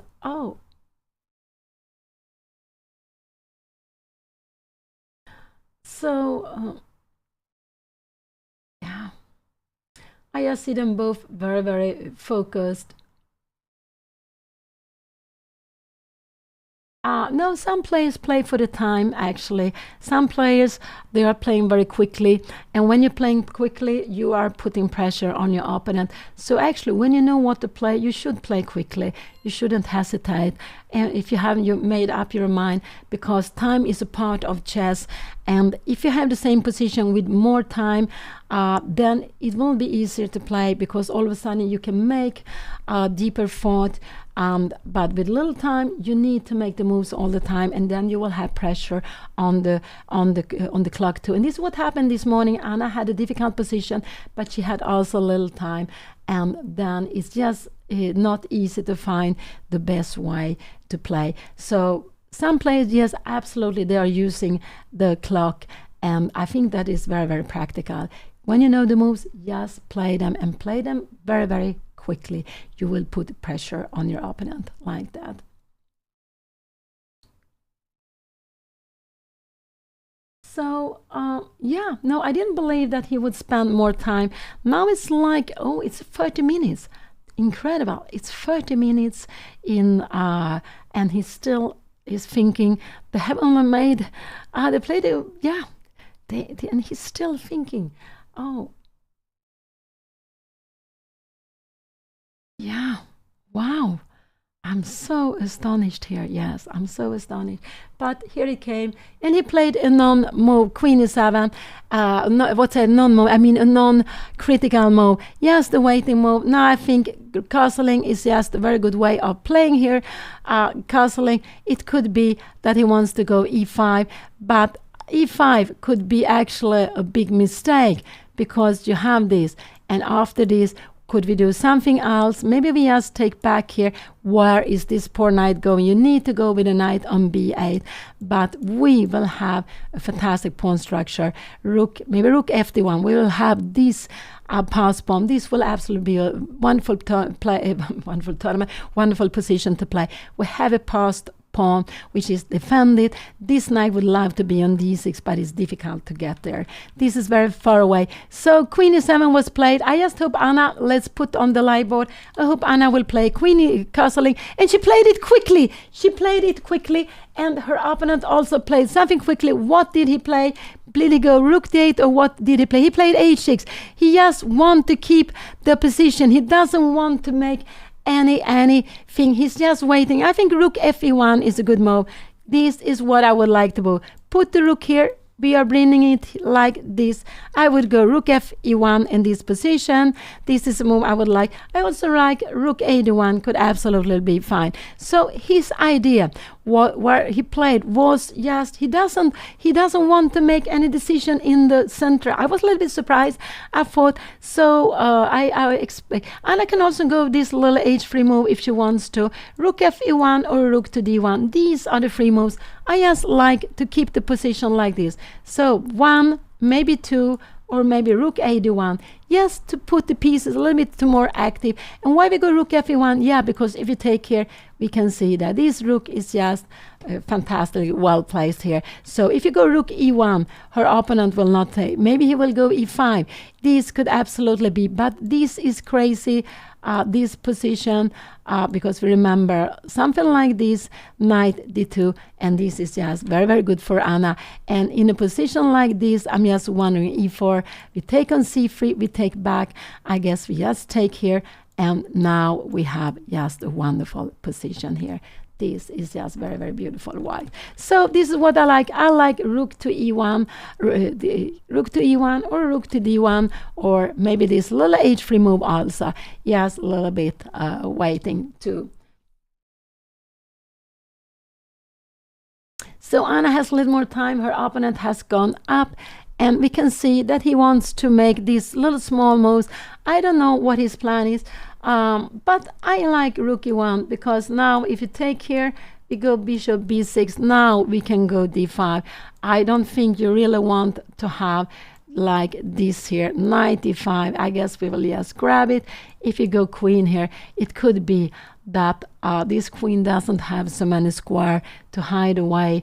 Maybe this is okay actually to play. It could be that is okay. So rook e1 could be a move. Rook e1, if you take here, bishop b6, we could go d5, but maybe in bishop b3, knight g4, we can absolutely play this, and we go, yes, b4. If you take here, we will take back with the pawn. Maybe in a position like this, the rook would actually be better on f1, but this is absolutely fine to play also. And we have some ideas with maybe later on c5. So, and c5, b5. So it's, let's see what, so he played b6, h6, sorry. He played his little move, h6, just waiting. So Anna could do the same. She could go h3, rook e1, or rook a1. These are the moves I would consider. Just to let the position remain. Don't do anything. d5 would be a mistake to play here now. I would say d5 would be a mistake. I would prefer to bring in the rooks first. After that, if you want, you can maybe consider. But the pawn stands well there on d5, d4 keeping the tension in the center.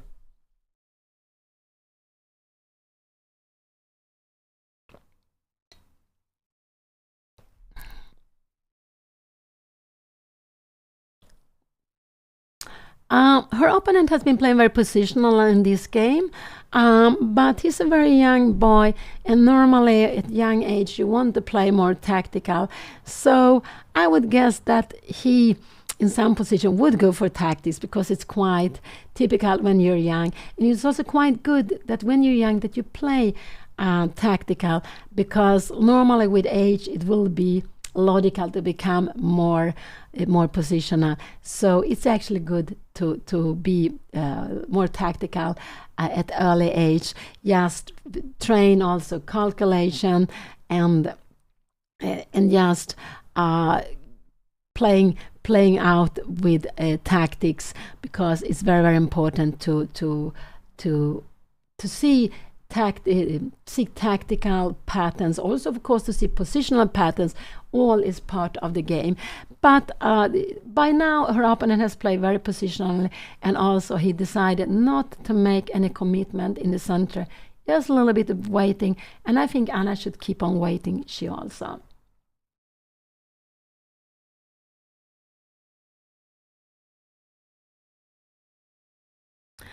I think it's when you learn at an older age, I think it depends on your style. I've seen players who started up and who become very tactical. They like to go for your mate, and maybe this is what we do. But I also seen others play more positional. But it could be that when you start later on, that you want more to play for the mate. You want to play more aggressive, and maybe positional patterns could be perhaps more difficult to learn or to appreciate, actually, because they can be some of them can be quite difficult to understand. So, but here play this just waiting in the center. So I just prefer Anna keep on waiting also. And yeah, so this is the third round. Anna lost the first two rounds. She played against two players on 2,200. This is actually her third player on 2,200. And so she's facing three players with more rating in her. And that was a little bit surprising, but it was because there were only four players who had lost the first two games. And Anna is facing one of these four players, this very young Spanish player. And so let's see what Anna will do. I don't know, but just play something quickly.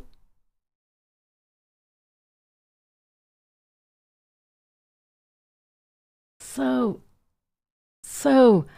what will Anna do here?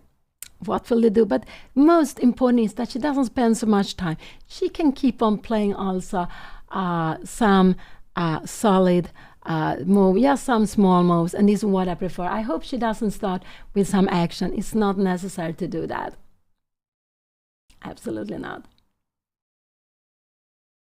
But it looks like she's going to do something. What could it be here now? I just want to bring in the rooks. I think the rooks would be very good. And here we have rook 81. This was very good move. I'm very happy to see this move. Rook 81. She is just putting a piece to activity. Absolutely, this is fine.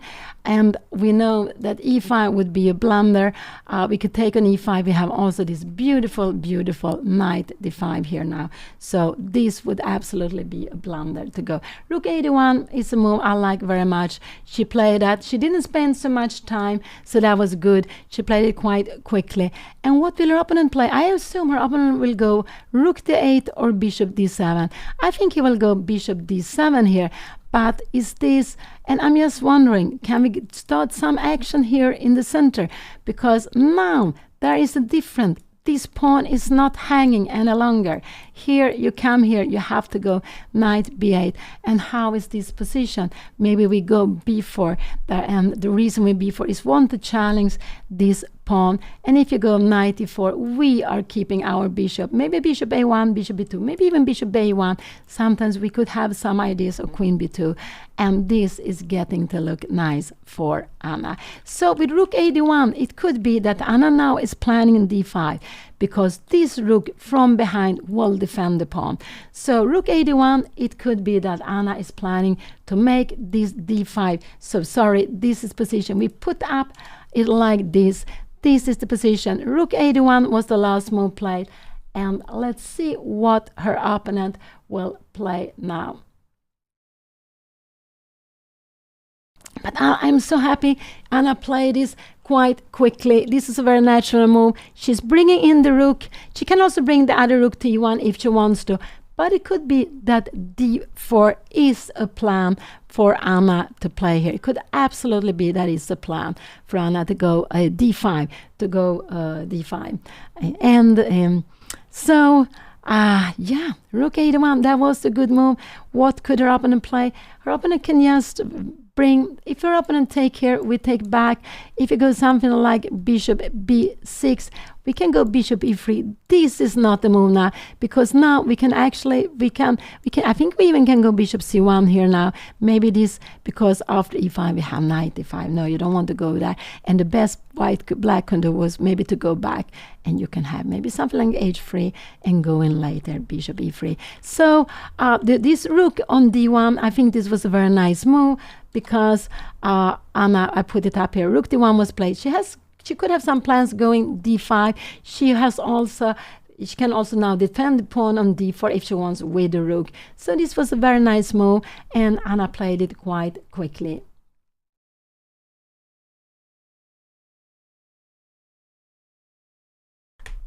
And behind we see some, now he's coming. He's also playing quickly. What will he do? It looks like he's going to play something on the queen side. What could it be? Could it be that he's bringing away his bishop? Could it be a6? Is a6 a move to be played? But I'm just wondering, can we go d5? Should we go h3? I have no idea. Is d5 a good move or not? But maybe now, can we just go knight b8? Is this possible? We will go e4, and after you take here now, we will actually need to take with the e-pawn. We will play like this because, and if you go something like here, this bishop is defended. This is absolutely knight e4. You could absolutely go, but we will go maybe rook e1, maybe bishop d3 is also absolutely fine. And here we can see rook e1, queen f6, and in a position like this, the position is a little bit cramped for black, because where is this knight going? You don't know.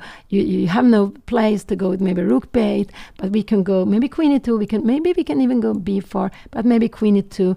We are avoiding that b5 can be played. This is very, very far away. But after rook 81, Anna is open up for a possibility to go d5 in different moments. She's absolutely open up for d5 now. She has prepared it.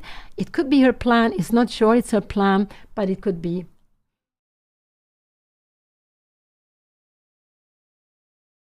So.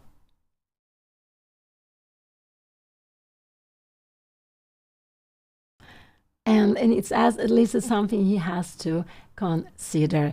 And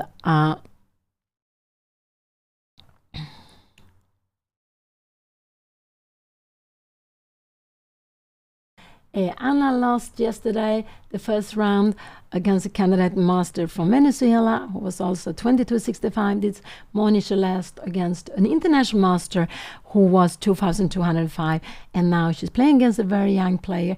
He has no title yet, but he's 16, 17, so he's very young. And Anna and also her opponent, both of them are having 0 point out of 2, but there are 7 more games, and we are seeing one of these 7 more rounds Anna is going to play. We see the round number 3 here now. We have a very exciting position. It's not symmetrical. They have played an Indian. We can understand this with the bishop has coming out. The bishop hasn't taken the knight. It's just standing there. It could take on c3, but you really don't want to do that. That would actually help Anna. And so if you take, maybe you want to, I don't know, if you take, maybe you want to do like this first, and then maybe take here and go some d5. But here we can go c5, knight e4. I think we can just go, we can go bishop d3 here also. We can even go b4 and start pushing on the queen side. So let's see, he played, what did he do? He play bishop d7? Did he go bishop d7? What did he played a6? He played a6. Now maybe d5 is not such a good move because after d5, could this be here? We have knight take d5. What would be here? We have this bishop here now, and we can go here. We have, yes, this, and this will absolutely be about equal. This is no problem for our opponent to play here. So no, so not d5. So he played a6. Yeah, a6 was absolutely fine. A little bit he wants to avoid that Anna can jump in with the knight to b5. But I like now h3, maybe rook e1 is also fine. Yes, this little small moves, and to see what is he going to do next. Maybe he's going to go bishop c7. That could be a possibility. So he's staying. He just doesn't want to make any decision. And I actually like this h3 move. I just like to put the pawn on h3. So you're avoiding any piece to come to g4. And also for the endgames, there will not be a mate on the first rank. So I like this little h3. Also, if you take here, you go something like bishop b6. We always have bishop b3, bishop f4 also, but also bishop b3, and there's nothing that can annoy us. So this would absolutely be a very beautiful position to play. So I would like h3, this little, to keep the tension, not to make anything action. But it could be that Anna will go d5 already now, but I prefer her to just keep the position like it is. To play h3, maybe rook e1 could also be good, just to keep it and to a little bit say, what are you going to do next? You cannot go b5, you cannot go, if I go h3, can you go bishop d7? But I'm just wondering if this bishop, how good the bishop is here. Maybe we can now go d5, and this bishop is a little bit in a way. It's actually worse play if you go d5. But in a position like this, maybe rook e1, can we go rook a8? And here again, maybe we can go d5, but maybe this is just absolutely, I'm just wondering how this is c-take here. You're going back, you have somewhere here, and we have e5. And now everything defended, and this h3 move is such a beautiful move that has been played, because if you go something like b5 here now, maybe we go bishop d3, planning e5. We could go also bishop f1, and we are planning to open up here in the center, and you see that this knight is not so well placed here. So this is very, very far away, but I like h3 and rook e1. These are the moves I would like to play. I would like to keep the tension here, not to make so much action here, just to keep the tension. I think he just wants to keep the position. I think the opponent of Anna wants Anna to make some action in the center, and he wants to stay, because after he was thinking for half an hour, or very close to half an hour, maybe 25 minutes, he has made his move h6, queen e7, a6, these small moves, and he made them quite quickly. So he has made up his mind here. Just to stay. And this way, I think when he's staying, Anna can also stay, because she doesn't have to make any action. And that's why I just like these small moves. Yeah, I like h3 actually. h3 is the move I like most, but rook e1 is also fine. But I like this h3 move. No piece will ever get to g4 after h3.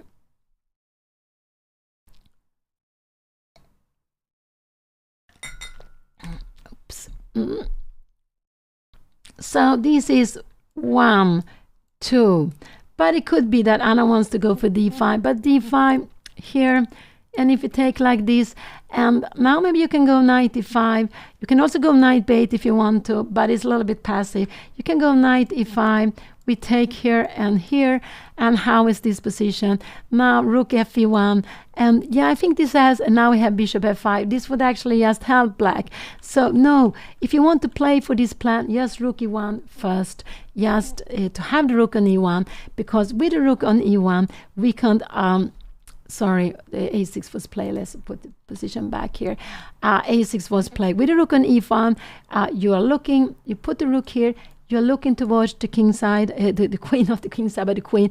And if you later on want to go e4, this pawn, this rook will support the idea of d5 and e4. So I like rook e1 or h3, just to keep the position like we have it. Not, you see, our opponent is not doing anything special. We don't have to do it either. This is what I just think. So I like rook e1, I like h3. I like also to just a little bit stay in this position, because these are very natural moves. And I just feel that black doesn't have so many natural moves soon. I probably will go bishop d7, but I think the bishop could be worse on d7 than on c8, actually. If he could play, he would love to go rook a8, but it's not possible. Just to put the rook into the center to have the two rooks connected. But for to play that, he need to go bishop d7, rook d8, and maybe later to go back.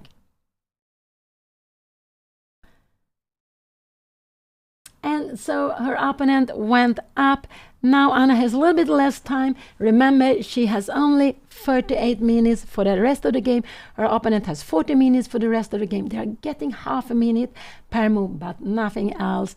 This, and when you have only half a minute per move, Anna played with it a long time in the first round, and she played very many good moves, but being under such a pressure, being under such a time pressure, it's not easy to find good moves. So it's not not really recommended.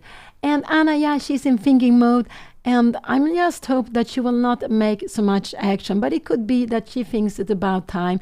But it's just better to stay with the position. h3 is absolutely a fine move to be played here. Absolutely. h3 or rook e1. Both of them I like here. Yeah, these are the moves I like, 1 and 2, because I think they're both very useful. And I would probably go h3 first, because I like to take away a piece coming here. So, and rook e1 will be most useful only if white takes on d4, black takes on d4. It could be also be useful if you're trying to go some d5 some moment.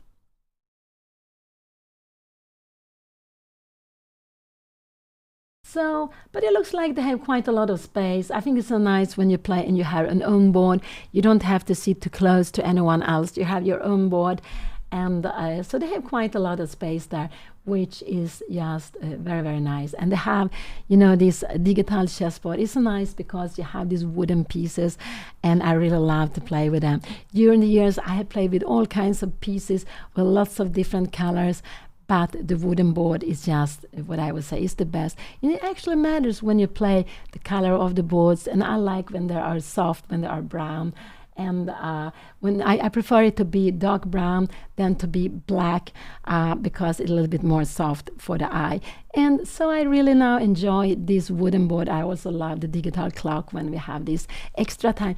But this is not what I played when I started up a long time ago. We had these old clocks with the flag, and it meant that we had the flag. We needed to make 40 moves in 2 hours or maybe 2.5 hours.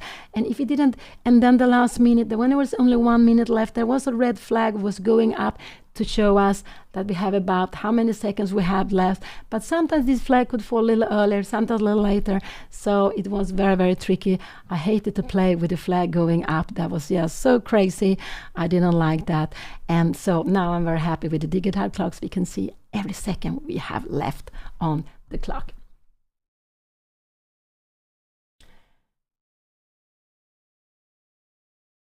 Anna very much focused. Her opponent has gone up. Now Anna is getting a little less time, and it could be she wants to go to some actions, but keep the position. Just make your position a little better. Make these small moves.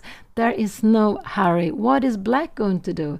I actually do not really know what black is going to do here in this position. So if I make a move like h3, can bishop c7 was a move. But after bishop c7, I don't know. Maybe can we go bishop c1 just to have everything connected? Do you dare to play something like this and d5? No, I don't think so, because we have c5, we have b4 coming up. We have a fantastic here, and we have a grip of e5. So this would absolutely be very nice to play for Anna. So yeah, it's like a little bit like, and I think if Anna plays some slow move here like h3, rook e1, her opponent will absolutely not make any action. He will also play some slow-mo. And we can see it's a long time for our opponent to go in b5. He needs to go rook b8, bishop d7. And after that, maybe he can go b5. but he needs to prepare with moving away the knight. It's too slow, and it's not. Now Anna is on her way to move. She's on her way to move, and it could be she's looking at the center. I think she will go d5. But I don't like d5. I think it's too early. I don't like d5, but I think this is what Anna is going to do. She went knight a4. This was a little bit a surprising move. No, I don't like the knight on the rim here. I don't like this knight move so much, but maybe this is nothing wrong with it here. Probably her opponent, yes, what will her opponent go? Maybe, I guess her opponent will keep the bishop c2 here now, and then Anna can go b4. She can absolutely start challenging, because after a move like this, you take back d5. We're not worried about it. We will even go b5. And where is this? You look at this. Where is this knight going here? We will even go rook c1, rook b1. This will absolutely be fantastic. We have such a grip of the position, and this would be a dream for Anna to play. So she played knight a4. I didn't look at this. Maybe there's nothing wrong. If her opponent take here, Anna needs to take back. I would say she needs to back with the rook. But this was maybe, and now her opponent can go rook bait, planning b5. But now maybe we can take on c5. We can go knight c3 also, but maybe also taking here, and just now go rook maybe to b1, maybe a rook to d1 also. It could be, and now b5. Of course, it's not possible because we will have knight c5 playing. So knight d4, but okay, it was a plan I didn't look at all. Here we have the position, but it's just she wants to keep on playing, and now her plan is actually to go, if the bishop is moved away, I think we will see b4 here, and position like this will absolutely be very nice for Anna. What could it be? Could it be like this, that you want to go knight e7? I'm wondering, but now we can go b5. We are having this, and if you take here, we are threatening to go b6. This is getting so nice. After you go bishop d7, this is not possible. This is a piece hanging here now. So sorry, I'm playing too quickly. So knight a4, she played. What will her opponent play? I'm not sure. Her opponent will either, he will take d2, or he will go bishop c7. This is what I expect. Can he go something like rook bait? No, I don't think so, because now Anna can take here. She can go b4. Maybe she can take here first also. Yeah, and now go some, what is this? Queen c3. You will go back. No, yeah, no, I don't think this will be logical. But he can actually go. Oh, sorry, I'm moving back and forward. I should not do that. I want the live board to be here. Knight e4 was played. So this is one move, I would say. This is one move, and this is one move. And what will I expect? I will expect him maybe to go rook b8 here. This could absolutely be possible. If he moves the bishop, I'm sure he will go with the bishop to c7.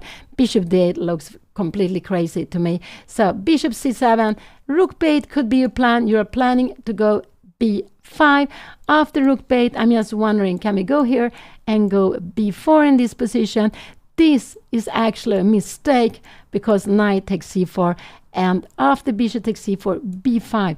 Black will have a little more pleasant position here. Why will it be a little more pleasant?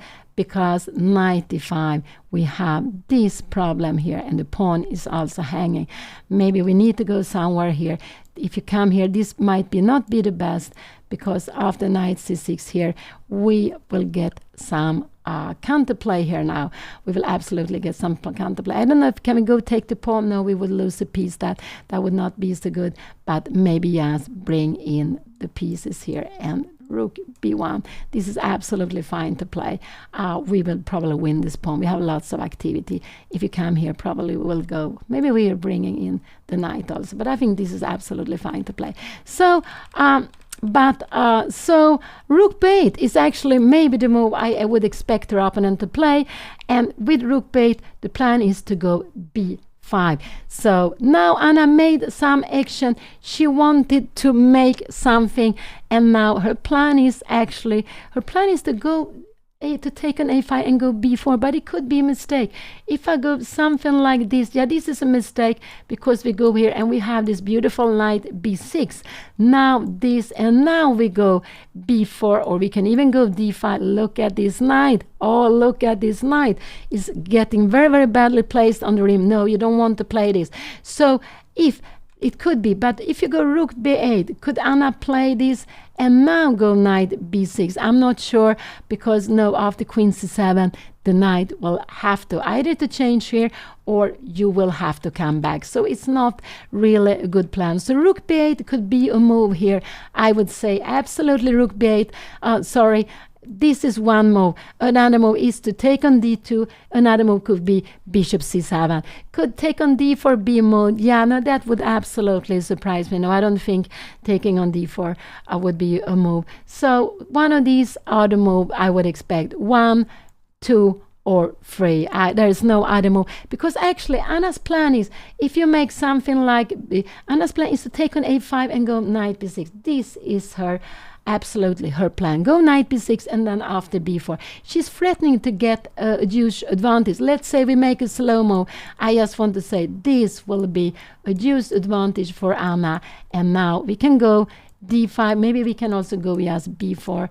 You're taking here knight c6 and in a position like this. Maybe queen d2, maybe queen b2. This is absolutely, maybe rook b1.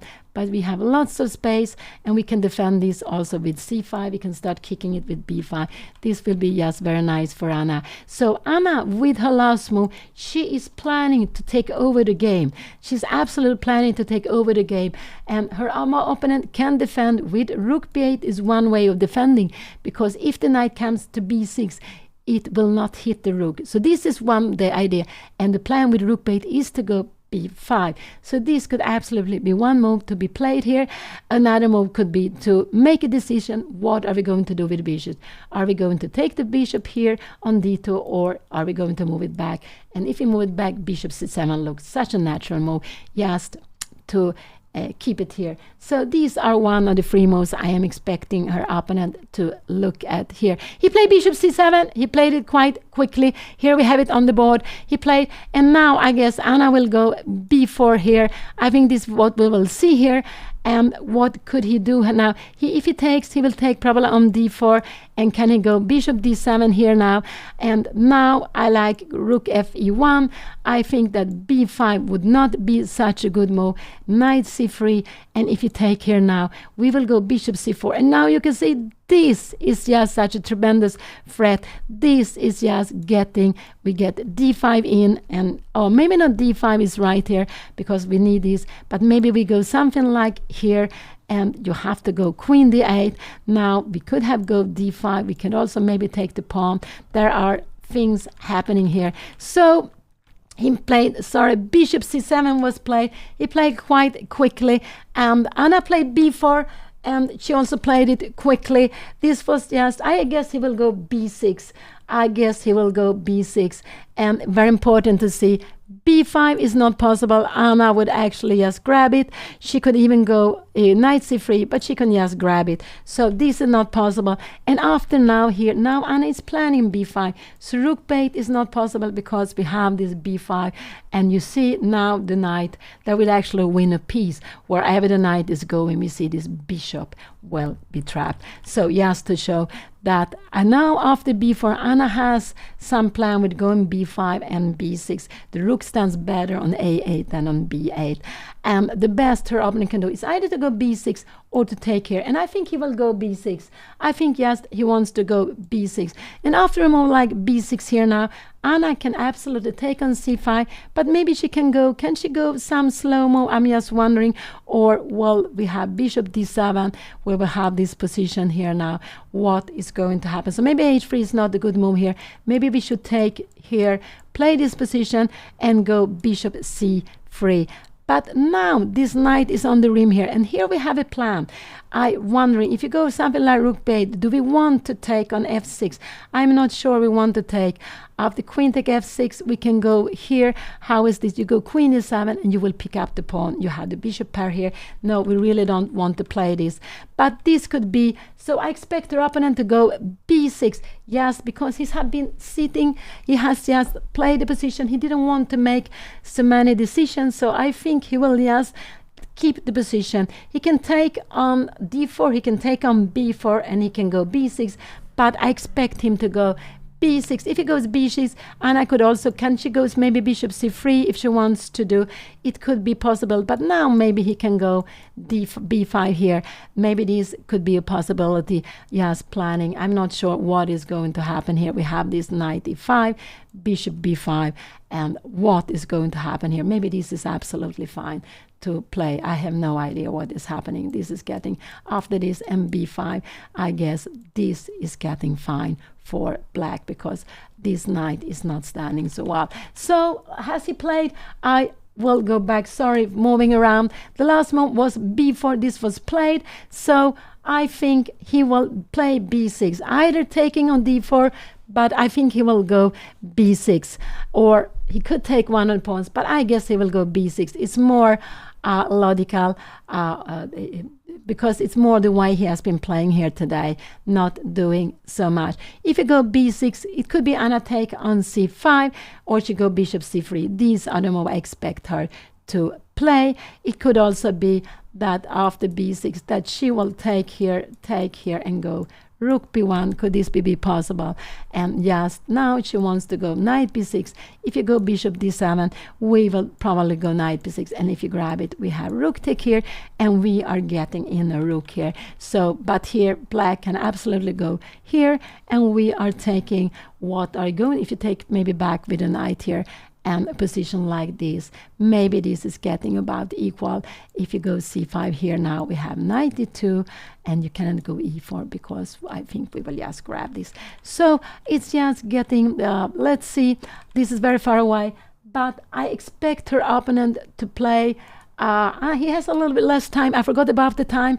Anna has played her moves quickly. She find this plan going b4. This is what she wanted to do, and if he took on change the bishop, she wanted to take back with the rook. So he played an Nim's Indian, but he kept his bishop, and this is happening lots of time in the Nim's Indian, that you are keeping the bishop. If you make a move like this, I guess b5 will be coming here, and you can see knight is coming. You will go b6.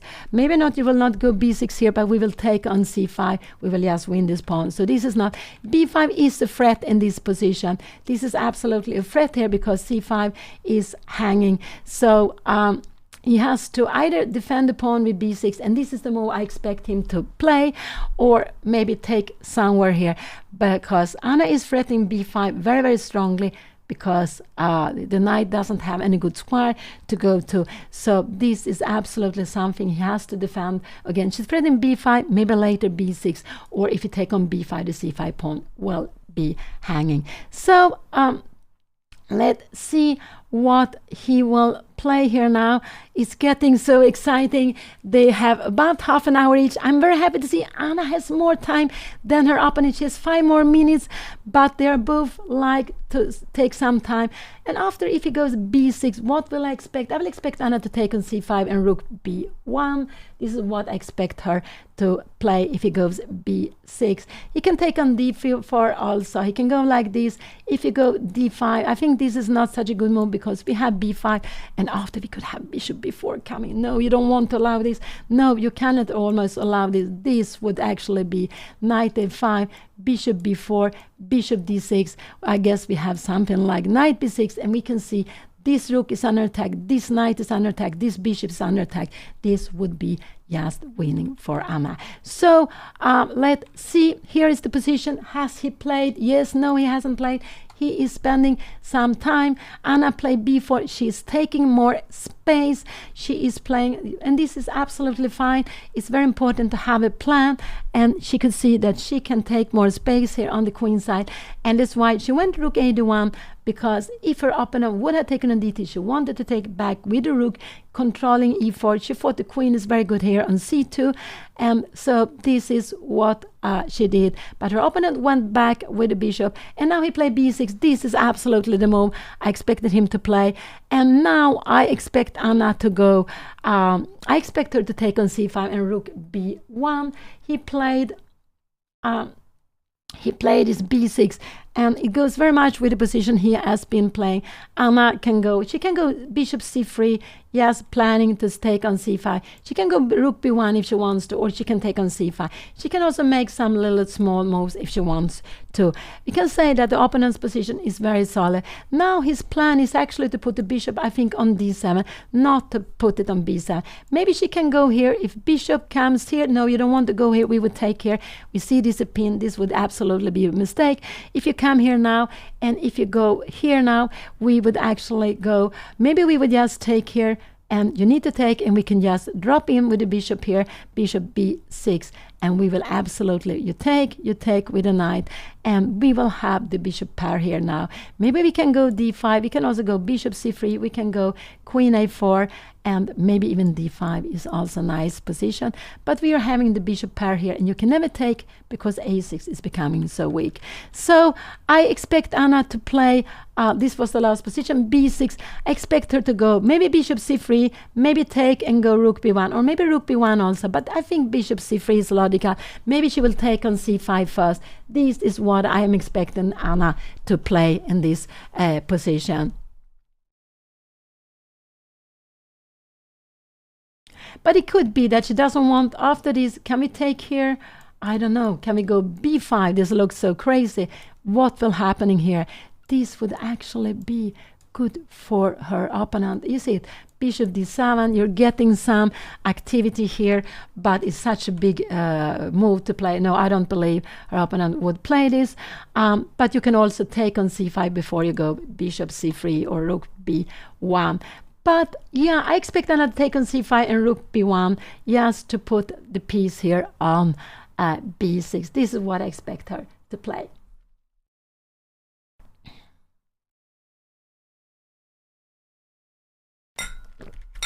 Oops, sorry. What more can we do? Yeah, we can play slow move like h3 or rook b1. Maybe rook b1 is fine also. After rook b1 is maybe a move I would like to play here now. Or taking first, yeah, taking first. Bishop c3, then her opponent have maybe this plan and even go b5. But maybe this is... maybe this was the wrong pawn to take. Maybe this was a better one. If you take here now, we can actually also take with a knight, but probably this is better to play like this. And now we had this b5 move, but now d5 is a good move. And the idea with d5 is actually that this, I want you just to see this, and we take here, and now we can see these pieces are standing on the same line. We have all this free. The bishop c8 is defended, but this one is not defended. If we move away the knight, we will take the bishop. This would just be winning. You have knight a7, but we would go bishop e2. And even if you're saving the bishop, this is just fantastic position. We have 2 against 0 on the queen side. These 2 pawns, double pawns, are not strong at all. We are keeping control of the square in front. We will bring in the knight. This would be just fantastic to play. So what did he play? Anna played bishop c3. This was absolutely logical. She's keeping the tension. What could her opponent play here now? He could go something like this, and maybe to go knight a7, and here Anna could go d5. I have no idea. b5. What is going to happen here now? This is getting so crazy. But now actually we could go maybe bishop f6 of the queen f. Can we take here? Maybe this is mistake, because after this and here, this is hanging, but also the knight. And after a move like this, we have bishop b7, bishop d7, maybe also. It's getting lots of tactics. Maybe we can take on knight e4, but there is lots of activities. So Anna played bishop c3. I think this was absolutely a fine move. Let's put it back on the live board. Bishop c3. She keeps the option open. She keeps the tension, and I think that's quite nice to do. It means that her opponent has more things to consider. Well, is Anna planning to take on c5? Is she planning to go d5 perhaps? Let's see if we make a little move like rook d8.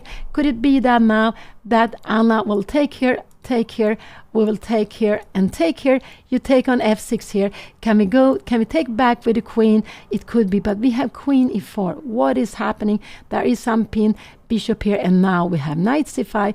We are just hitting, and after a move like this, we would just grab it. This is a check, but we have lots of activity and you need to defend this. So let's see, this is very, very far away. This is very, very far away. So Anna played bishop c3. I think this was a good move. She is keeping the tension. I liked it. She's also keeping the better time. I also like that. So let's see what her opponent will do. He has lots of things to consider. Taking on d4, taking on b4. Is Anna going to take on c5? It could be. She's planning to take on c5, taking on f6. It could absolutely be. So if you go bishop d7, this would probably a mistake, because we would probably just grab here. You need to take here. And now maybe we can play knight takes c5 and we go rook take d7. We will have an extra pawn. We will have some activities. You will need to try to play with a different color bishop. If you come here, yeah, we will just go g3. Defending everything. We have a pawn extra. We have different color bishop, but there are still heavy pieces on the board. The king is a little bit weakened. We don't mind to play it. This is just a very beautiful piece. We threaten c5. This is a beautiful position. So you need to go maybe bishop d6 to put the bishop on c5. This is very, very far away. But with keeping the tension with bishop c3, she let her opponent have more things to think of. Because there are, shall he take on d4, shall he take on b4, shall he let the position remain? So we could see that Anna kept the tension, and this is what you can see. There are lots of strong players. Normally they do, in lots of time they keep the tension because they want the opponent to take it away. It's nothing wrong for black to take away the tension here. It could maybe be the best, because Anna has some plan of taking on c5, maybe taking on f6. So rook d8 would absolutely be a mistake. Maybe rook 8 is a possibility, but it's possible that black should just take on b4 or on d4. And what will he do? But until now, he hasn't made any action. Will he start making action? Does he feel that this is what he has to do now? So does he feel? Bishop b7, I would say, would be a mistake also. I think so. Can we play like this? Maybe this is not so much. We can play this. You need to take back like this, I guess. If you take like this, we have knight takes c5. This would just be winning. But taking like this is not, this pawn structure is absolutely possible to play, but maybe we have a target to get the knight to d3. I'm not sure if this is enough. Maybe it's just about equal. So what will he play? He has so many things to consider when Anna, and he played e5. He played e5. Is this a good move or not? I am not sure if e5 is a good move to play. Maybe it is a mistake. Shall Anna go d5? Where is this knight going? Where is this knight going? If you go knight b8, we should maybe just keep it like this. This is a nice position, but it's not so easy to know.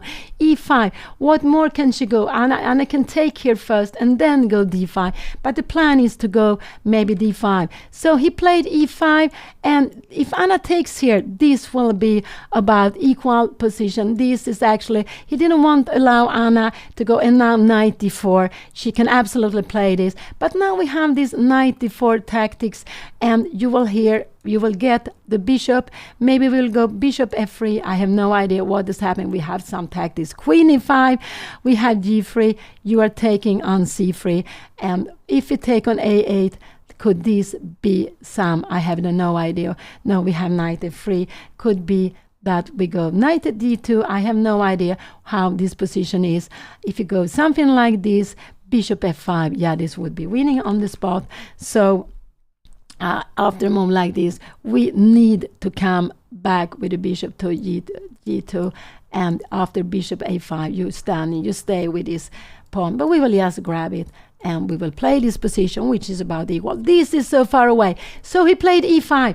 The best plan for Anna is to go d5, but this is not so easy to understand that d5 is the best to keep the tension and to go d5. If she goes d5, I expect her opponent to go knight b8 to get the knight here to, and maybe here yes to go something like knight bd7, and but after e4 we can see that this is getting like a very heavy pawn. Maybe you can try to go rook b8, but I guess we will go knight c3. We're avoiding black to go b5. 5. This is just such a beautiful. If you try to play something like this, yeah, we will jump in with the knight to b5. After a move like this, maybe we take on a5 and we bring the bishop to a3. We have just such a beautiful position and be threatening on d6. No, you cannot play like this. So d5 is her best plan to play, but and it's the best to do it without taking c5. This is absolutely, I think, the best. We can also take here and go d5. Knight a5, you don't want to have it on the rim. This, and now to go bishop b1. No, you don't want that. So this is absolutely also a possibility to play like this. You can go after d5. Do we have time for this? Is this making it better?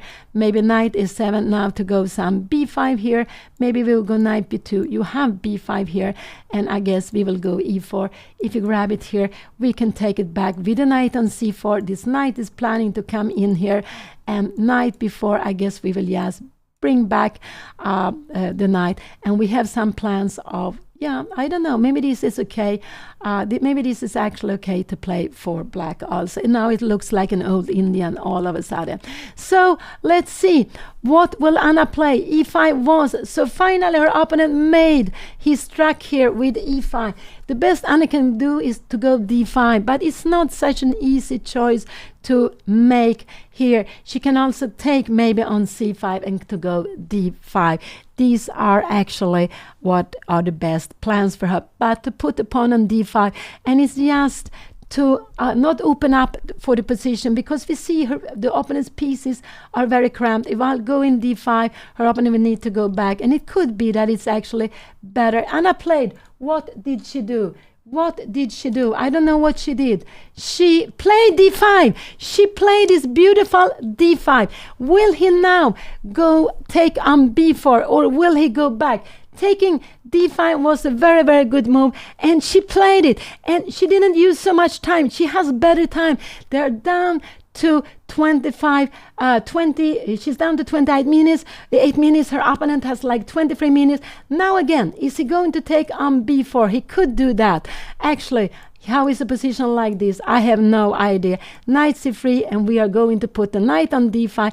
This could actually be something tremendous to play, because you are not allowed to play a position like this, I guess. Maybe you can do, but this would absolutely be, I think this would be so fantastic to have a pass pawn here all the way on c6. So let's see. He can take on b4. He can go back, where he can move the knight somewhere. He has only 1, 2, 3 move. Knight d8, I would say, is the one I would never play, because knight, I would go either take on b4, or I would bring the knight back. a7, then the plan would be to go b5. And he goes with the knight to, where will he go with the knight? He will go knight a7, I think. It looks like he's going to move the knight. He is going to move the knight somewhere. He was just on his way to play. And he played knight d8. This is actually a shocking move to me. Why it is? Because we don't have a good route for the knight. Where is the knight going? Now, if Anna takes, it could be he wants to take like this. But, we have d6 now. We have this beautiful chart. We have here now rook b8, and after this now we can just take here what will happen in this position and go knight h4. But okay, I don't know, g6, what could be happen? We have even to play a move like this. Bishop is hanging. You need to come back here now. We had queen h6. You need to come back here now. And now probably we can just bring in something more. This, now we're threatening to bring in the rook. But it's very, very far away. Now, this is very, very far away. So yeah, he went knight d8, and now knight 8 was, I would not have gone with a knight to d8, but I think if Anna take on c5 here now, I think he will take like this, because he want to have this route for the knight. But what happen if Anna go with the rook to b1? It might be, could he go something like this, knight d2, and he will go bishop f5? I don't understand. Can we not take the pawn here now? No, we have queen d6, and we have threat here. So we have to be careful with some counterplay. We have to be careful with some counterplay. So knight d8 was happening. This was absolutely knight d8. This was a little bit a shocking move for me.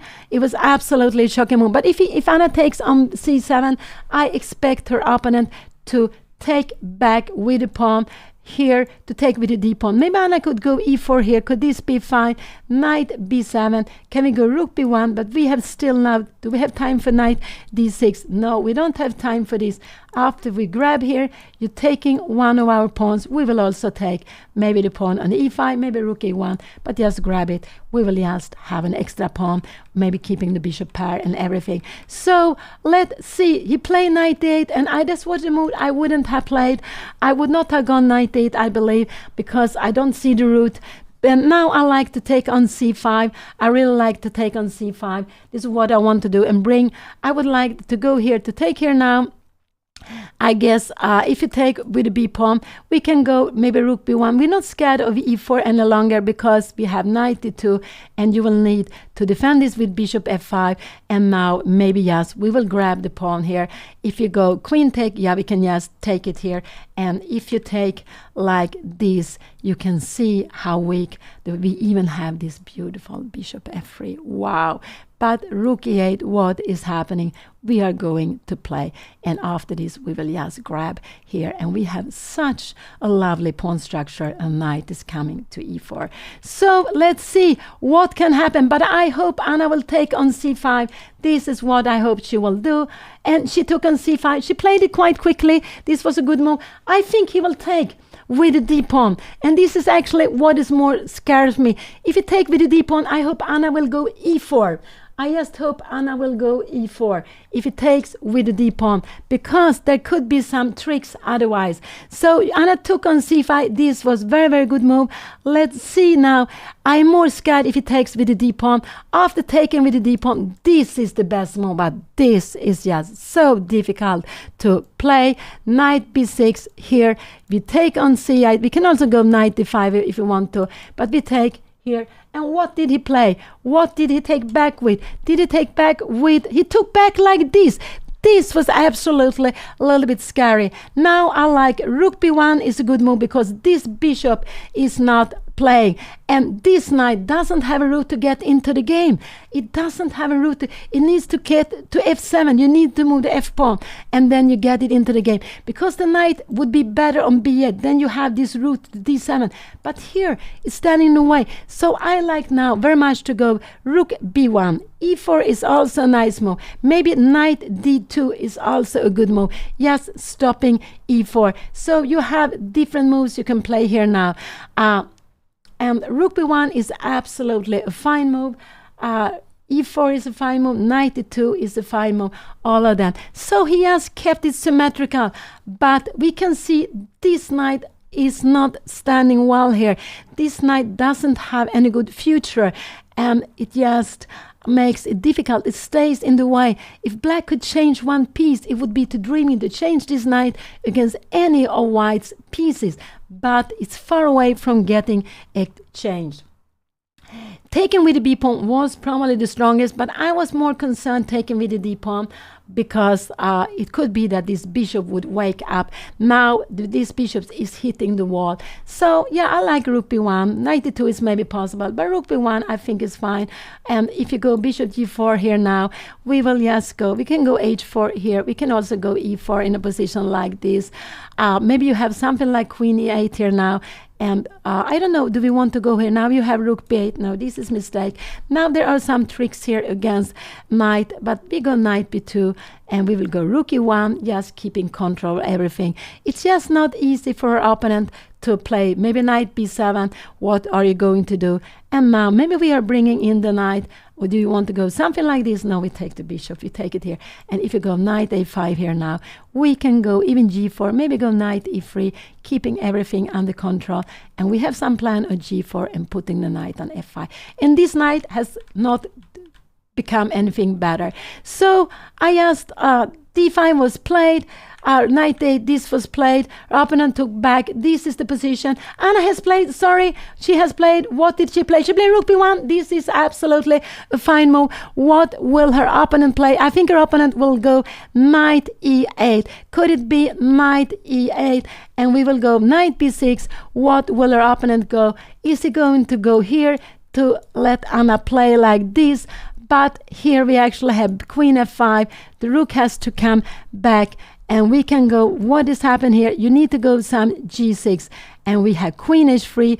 We have having, you need to defend this. You don't want to put on a black square. And if you're coming here, it could be some danger. I don't know if you dare to go f5, but we have knight h4, and we are trying to blow up the position. Maybe with the rook to e1, maybe f4, probably g4 is a big threat here now. So this is absolutely, so she took and rook b1. This was the last move played, and maybe knight e8 followed by f5 is what her opponent will play here now. If you go knight e8, knight b6, take, and maybe f5 could be played here now. But we don't care.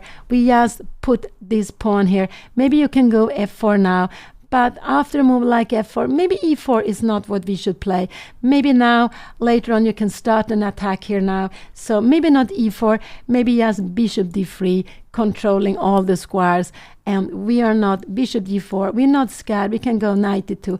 We're not scared of playing with this pawn structure. We will just come back, defend everything. After a move like this, we will go maybe knight d4. We are defending everything the bishop defends here. So this is just such a beautiful position. We have this whole, their weaknesses. This knight is not coming here. But with, so Anna played rook b1. This was absolutely a nice move. She wants to go knight b6. She wants to get the bishop pair. She wants to get into the position. I don't know what her opponent can do. He can also go knight h7 if he wants to. But then again, I like knight b6, take here, coming here. And now can he go something like knight g5? But I'm wondering, after a move like this, you come here, probably we can go just f4. This is also pawn hanging on d6. No, you don't want to play this. Absolutely no. So after this, you will need to take with the pawn. And here we can go f4, because we are not after a position like this. We are playing, we will go and take this pawn, and we have opened up the pieces, open up the position for the rook. It might be we even are coming back with the rook to e1, or we go queen d2, and we will pick up this pawn. So let's go back. This is the position. Her opponent is thinking. Anna has a little more time, and we have this. She has started to speed up. She's playing quicker. She has a nice position. She put this pawn on d5. This knight is a very passive knight, so her opponent needs to get some activity.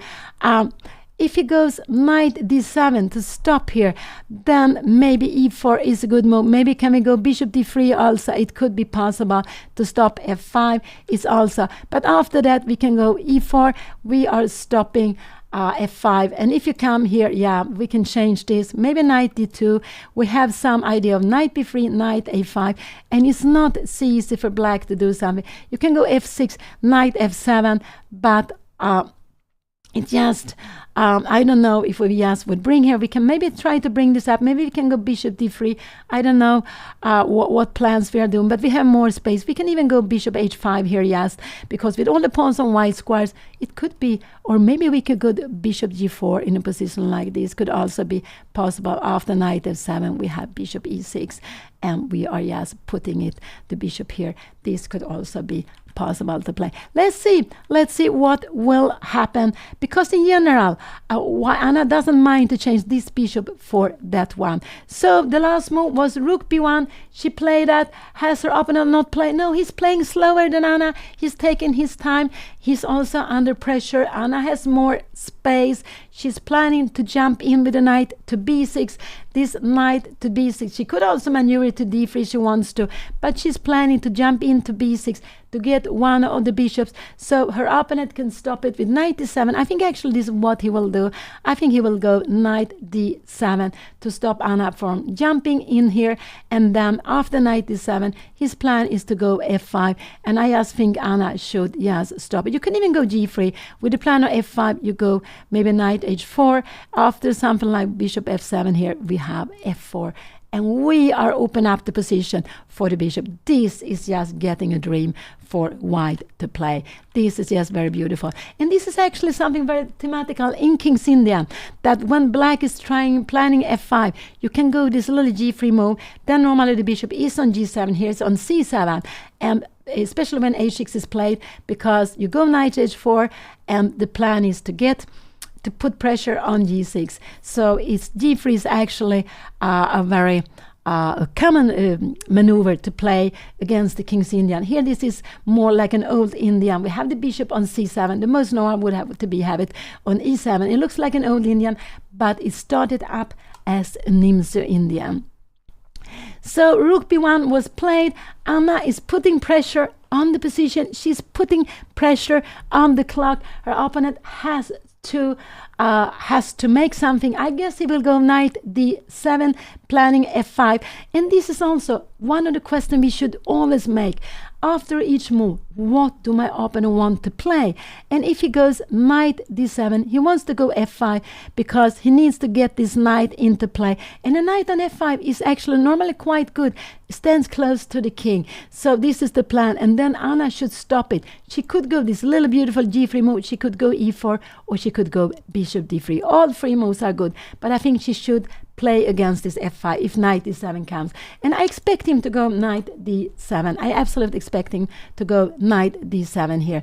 Let's see what he will play now. And this is the third round. Such an exciting position. They have been playing for 2 hours and close to 40 minutes. They have only a little time on the clock. Her opponent has 15 minutes. Anna has more time. Very happy to see that. She has, for the first time in this turn, she has more time than her opponent. She has 24 minutes, and she needs to, of course, to make the moves quicker, but also to find good moves. She has played with the she has played determined the last move. She played d5, such a beautiful move. She played took on c5, and now she played the rook to b1. They're all connected with each other. She wants to jump in here to b6.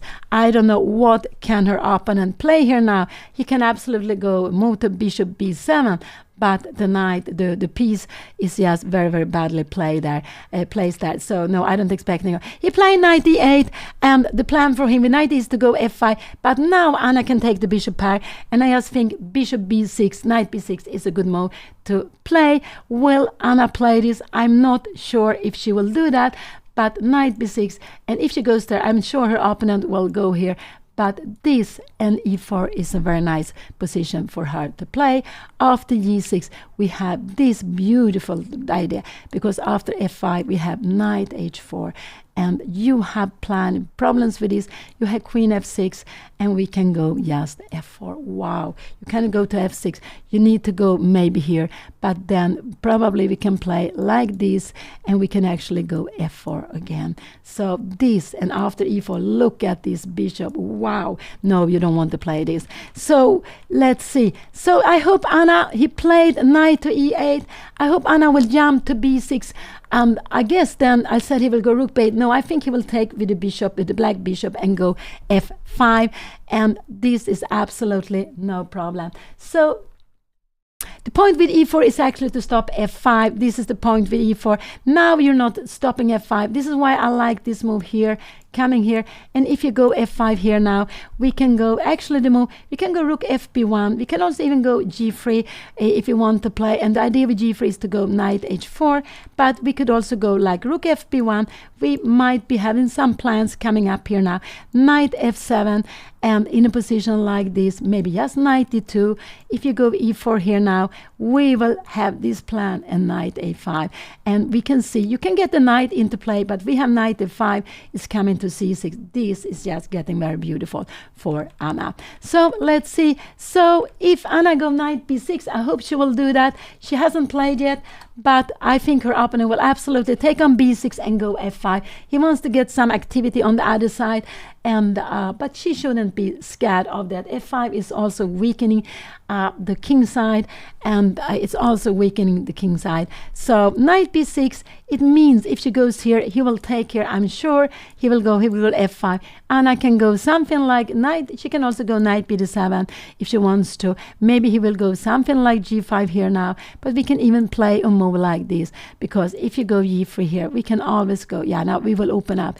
This is the dream we have to play, and now we even have a check here. I am playing too quickly. So there is nothing to be scared of, this f5 plan.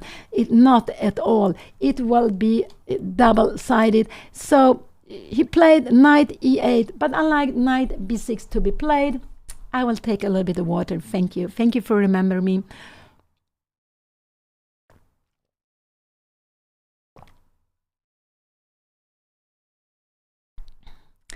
And yes, just to pick up the bishop, also the rook will be very active on b6. So I like this knight b6, and after knight b6, she has this very slow plan of maneuvering the knight all the way to a5. She could also have plan with g4, putting the knight on h4.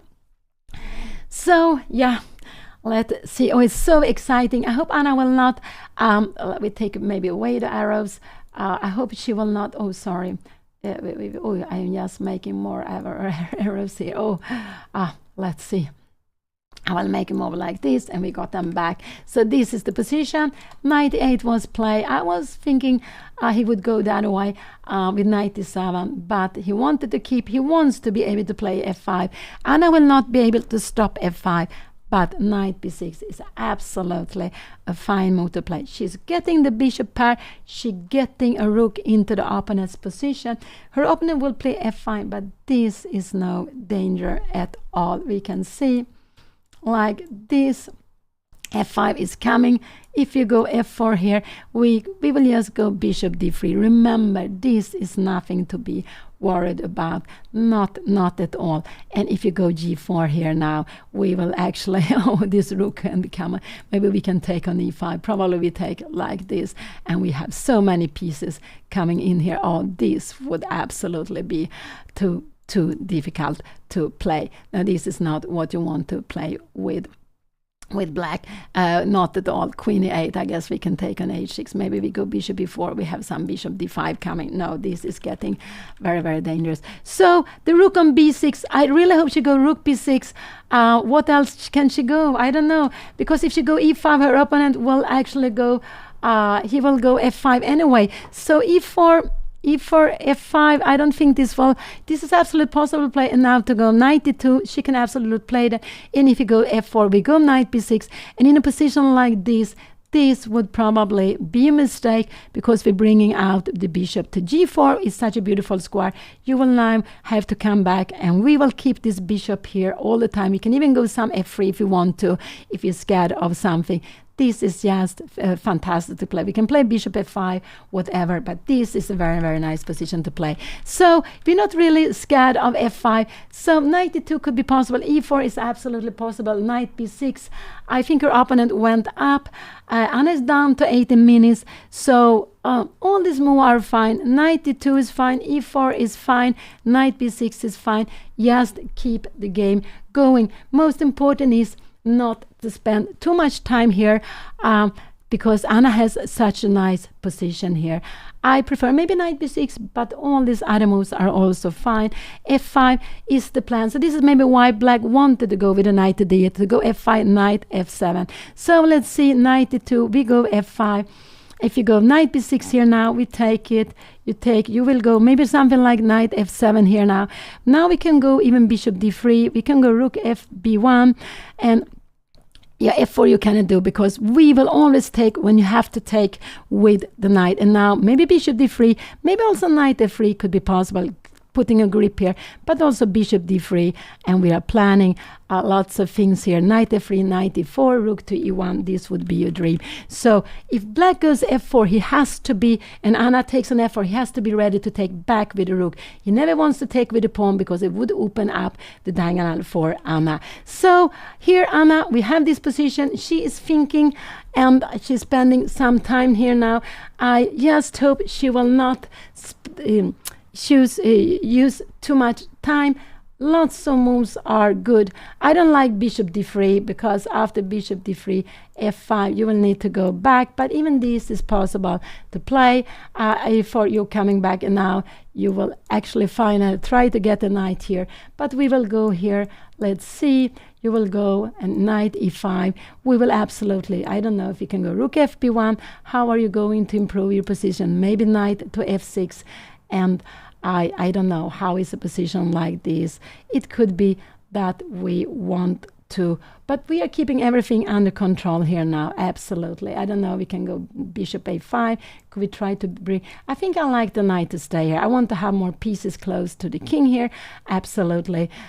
But this is absolutely fine also to play it. But okay, black has got some activity in this position, but now we can see that this bishop is standing behind the pawn on f5. So white will be better. But I don't expect Anna to go bishop d3. It would just lose some time. So knight b6, knight e2, e4. These are the moves I would consider here. No, they will not get... they are playing 90 minutes finish. This is the third round in the open tournament in the Madrid Chess Festival. They play 90 minutes finish, but they get 30 seconds for each move. But they need to keep score. They need to write down the move all the time. And even when they only have 30 seconds. So now both of them have around 15 minutes and not, they have 15 minutes and they will not get any more time. So this will be a time scramble, and it will be the one who is keeping more control with a little time, I would say, who would decide this game. Anna has a very beautiful position. I like her position very much. She has the beautiful pawn on d5. She has an open b5. And knight b6, just grabbing one on the bishop, is absolutely very, very nice to play. Yeah, when you play chess tournaments, you can actually, you normally, when you play, in lots of tournaments, you are allowed for spectator to come and watch. In some tournaments, they don't allow it. But in general, in most tournaments, you are allowed to come and watch and see the games.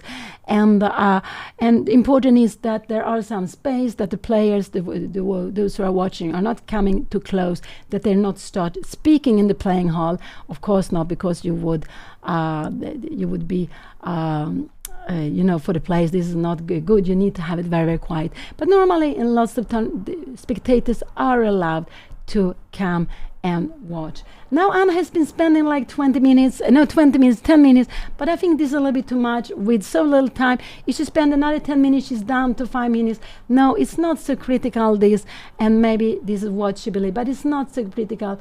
Yeah, this is what she's spending, yes, a little bit, she's spending too much time, and now he played his knight 8 quite quickly.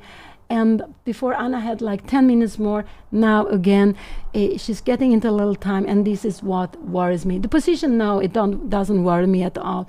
But Anna's playing slowly. Yeah, Anna is having a better. She has a huge advantage.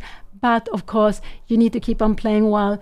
It's just enough to make maybe a mistake, and it could change. But Anna is having the better position. She has more space. She can get the bishop pair now if she wants to, and that is very good, because you see, this knight doesn't have any future. This knight needs to get develop this knight. So that's why I like knight b6 now. If you play some slow move, it might be yeah, if you go knight d7, we cannot go out bishop d7. We will come here anyway, and so it doesn't make any difference. The bishop will be worse on c7, d7. So we will change it. Let's see, has Anna played? No, she needs to play now. It looks like she's on her way to play. I just hope she goes knight b6 or knight d2. These are the moves I would like her to play. Knight b6 or knight d2, just to move one of the two knights. This is what I'm just hoping she will do. But she can play other moves also. She has just such a fine position. But I want her to go knight b6 while she can take one of the bishops, because otherwise, okay, this knight, you can bring it back to d3. You can go e4 and put it on d3. It's also possible to play, but I would just like to take one of the bishops here now. She's on her way to move. We can see Anna's on her way to move. But yeah, this is the time is actually what is what is making me nervous, not anything else but the time. But she looks like she is on her way to move here now. Will she do that? I just hope she will do that at any moment, because she has been spending like half of the time. She has been spending half of the time on this very logical move, and I just think you need to keep going, because it's just, you don't, Anna will not get any more time. Her opponent will also not get any more time, and it's not a critical position. F5, you can play F5 you can play E5, F5 very early in the opening if you play some Dutch. So there is absolutely no danger if F5 is coming here. And this is what he wants to play. So Anna, yes, please move. Almost anything is fine to move here now. Oh, yeah, I'm getting nervous.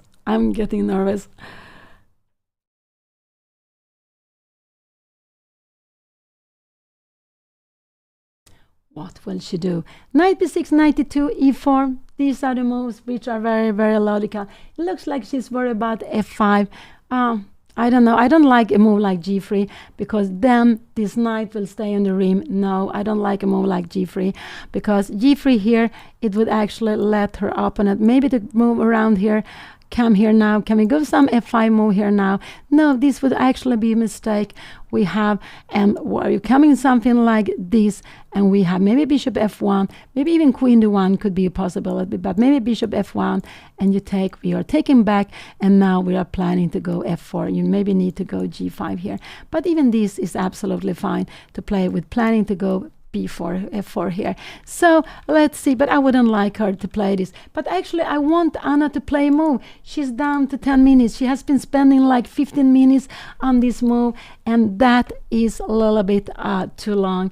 That is absolutely a little bit too long to play, because she will need there will be lots of critical position in the game, and she will need the time. So yeah, I just hope Anna will make a move here now. Oh, yeah.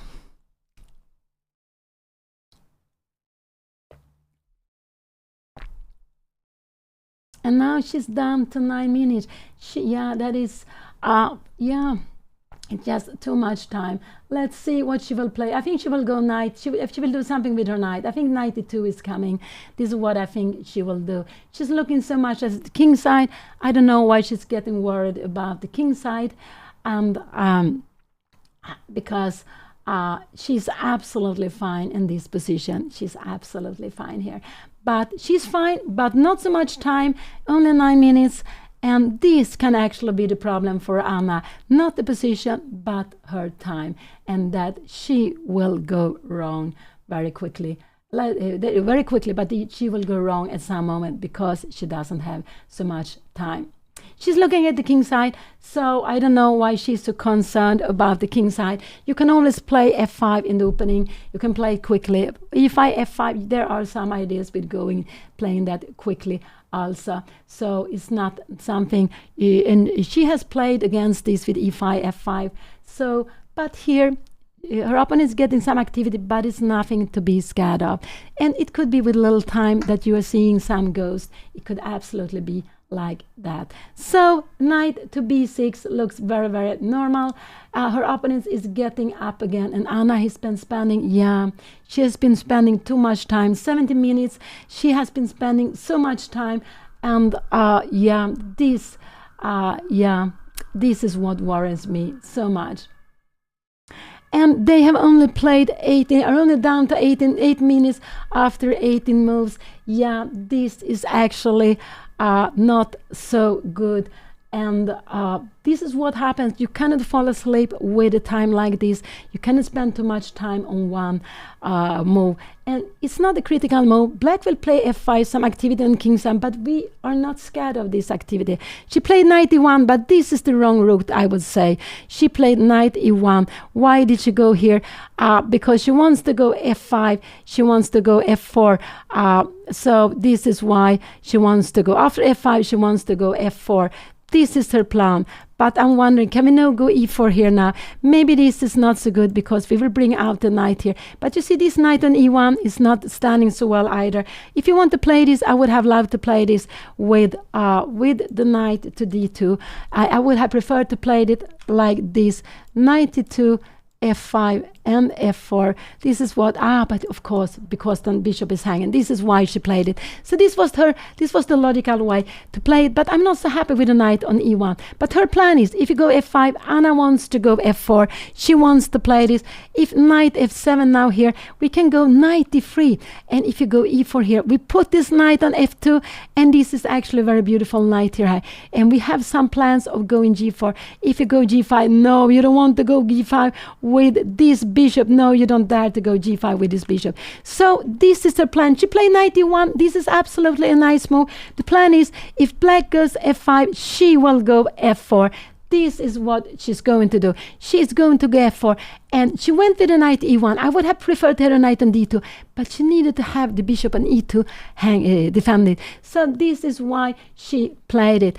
f5, she wants to answer f4. This is absolutely fine. And if her opponent go e4, this knight doesn't have such a good future, but you can go something like g3. Are you going g5? No, I don't think you would like to do that. This would actually be very, very scary. g4, you have this enormous bishop playing, and after this, it might be that we are coming back to h4. This would actually be fantastic for white. So this is her plan. She played knight e1. This was a nice move. And he has played. What did he play?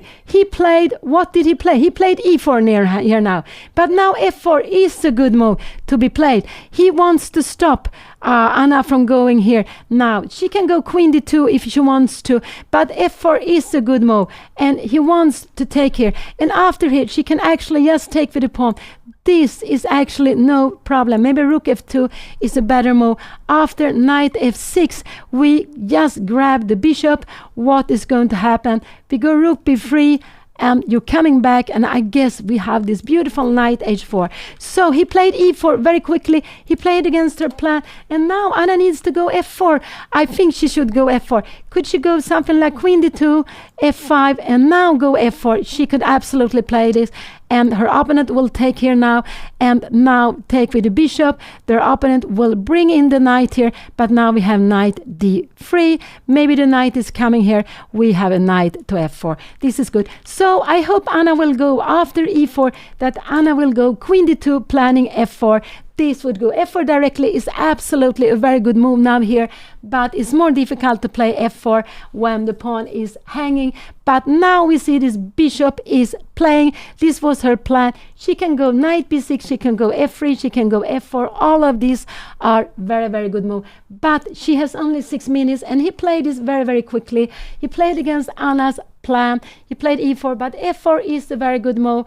And after f4, if he takes, actually, she can take with a rook, but probably the best is actually just to take with a knight. You don't care about this pawn. If you take in here, we go here, and what are you going to do? You need to come back. We will go bishop d3. What are you going to do here? We will go rook to e1. You will need to go somewhere here, and we will just grab this, and probably we go maybe knight e2, maybe knight h4, but maybe knight e2 coming up here. So Anna will play. What will she play? Let's see what she's going to play here now. She played g3. This was a little bit of shocking move, g3. This is a little bit, I'm more scared of this move. g3, she wants to have a future for the knight. I wonder, I think her opponent will play this. We will have knight g2. Will he go f5 here? And actually now in this position, she can go f3 here, absolutely. She can go f3. She can also go f4 here now. But if he takes here to play this position, rook takes. Where is he going? Knight f6, and we go knight h4. We're putting pressure on f5. I have no idea what is going to happen here. Now all of a sudden we have a fork. So this is nothing wrong with what she played, g3. She has to keep playing. She has played. What did he play after g3? What did he play? He played after g3. She played. He's thinking g3 wasn't the best move, but she can absolutely play it. It was better to go f3 because now she gives squares for this bishop. There could be So this is what I don't like, but I'm very happy to see this one playing. So I guess her opponent will go bishop h3 and f5. If her opponent go f5, we will have knight g2.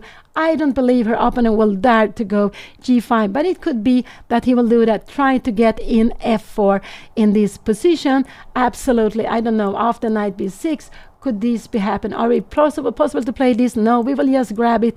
We will actually win a pawn. This is not possible. So let's see. She went g3, but again, here we have the position. G3 was played. I think he's going to play bishop h3 and f5 to have it more actively. He could go f5 directly. If he goes f5, Anna will go knight g2. She will absolutely do that. If he goes g5, oh, this looks crazy with this bishop. Now we can actually go f3. We can even go f4 if we want to. Both of these are absolutely fine. We're not scared of playing this position. Actually, even bishop d3 is a good move. We're not scared of g4 because we have this beautiful mate in one. I forgot about this. So g3 was played, but it's because she wants to have a square for the knight. So that's why she goes g3. She wants to go knight g2 and f4. This is the plan Anna is having. This is the plan, and she needs to have a plan. This is the main thing. She is still having the better position. She could have played in other ways. f4 directly was stronger, but it was not easy to see that you can just give the e3 pawn with check. So his e4 was in one way clever, but don't forget this bishop is looking at g7. This bishop is looking at g7. I don't know, knight f6 could this be, but I want to show you that this is not possible because we have this move and we would actually win a piece. So what will I expect her opponent to play? I expect him to play bishop h3 and then something after that. This is what I expect him to do. And here we had bishop h3 was played, knight g2 was also played. The move came quickly, and this was very important, knight g2. And now if f5 comes, I think Anna will go f4. This is a good move to play, f5 and f4. This is absolutely a good move to play. If you go something like knight f7, we can go, oh, look at rook b7, this pin here. This is not so nice. It might be you have to come back, but oh, do we have some? I have no idea what will happen. Do we dare to play this? And we have queen a4. What is going to happen here? We are going to get out with the piece, and everything here is under control. There is no danger for the king, and this bishop is a wonderful bishop.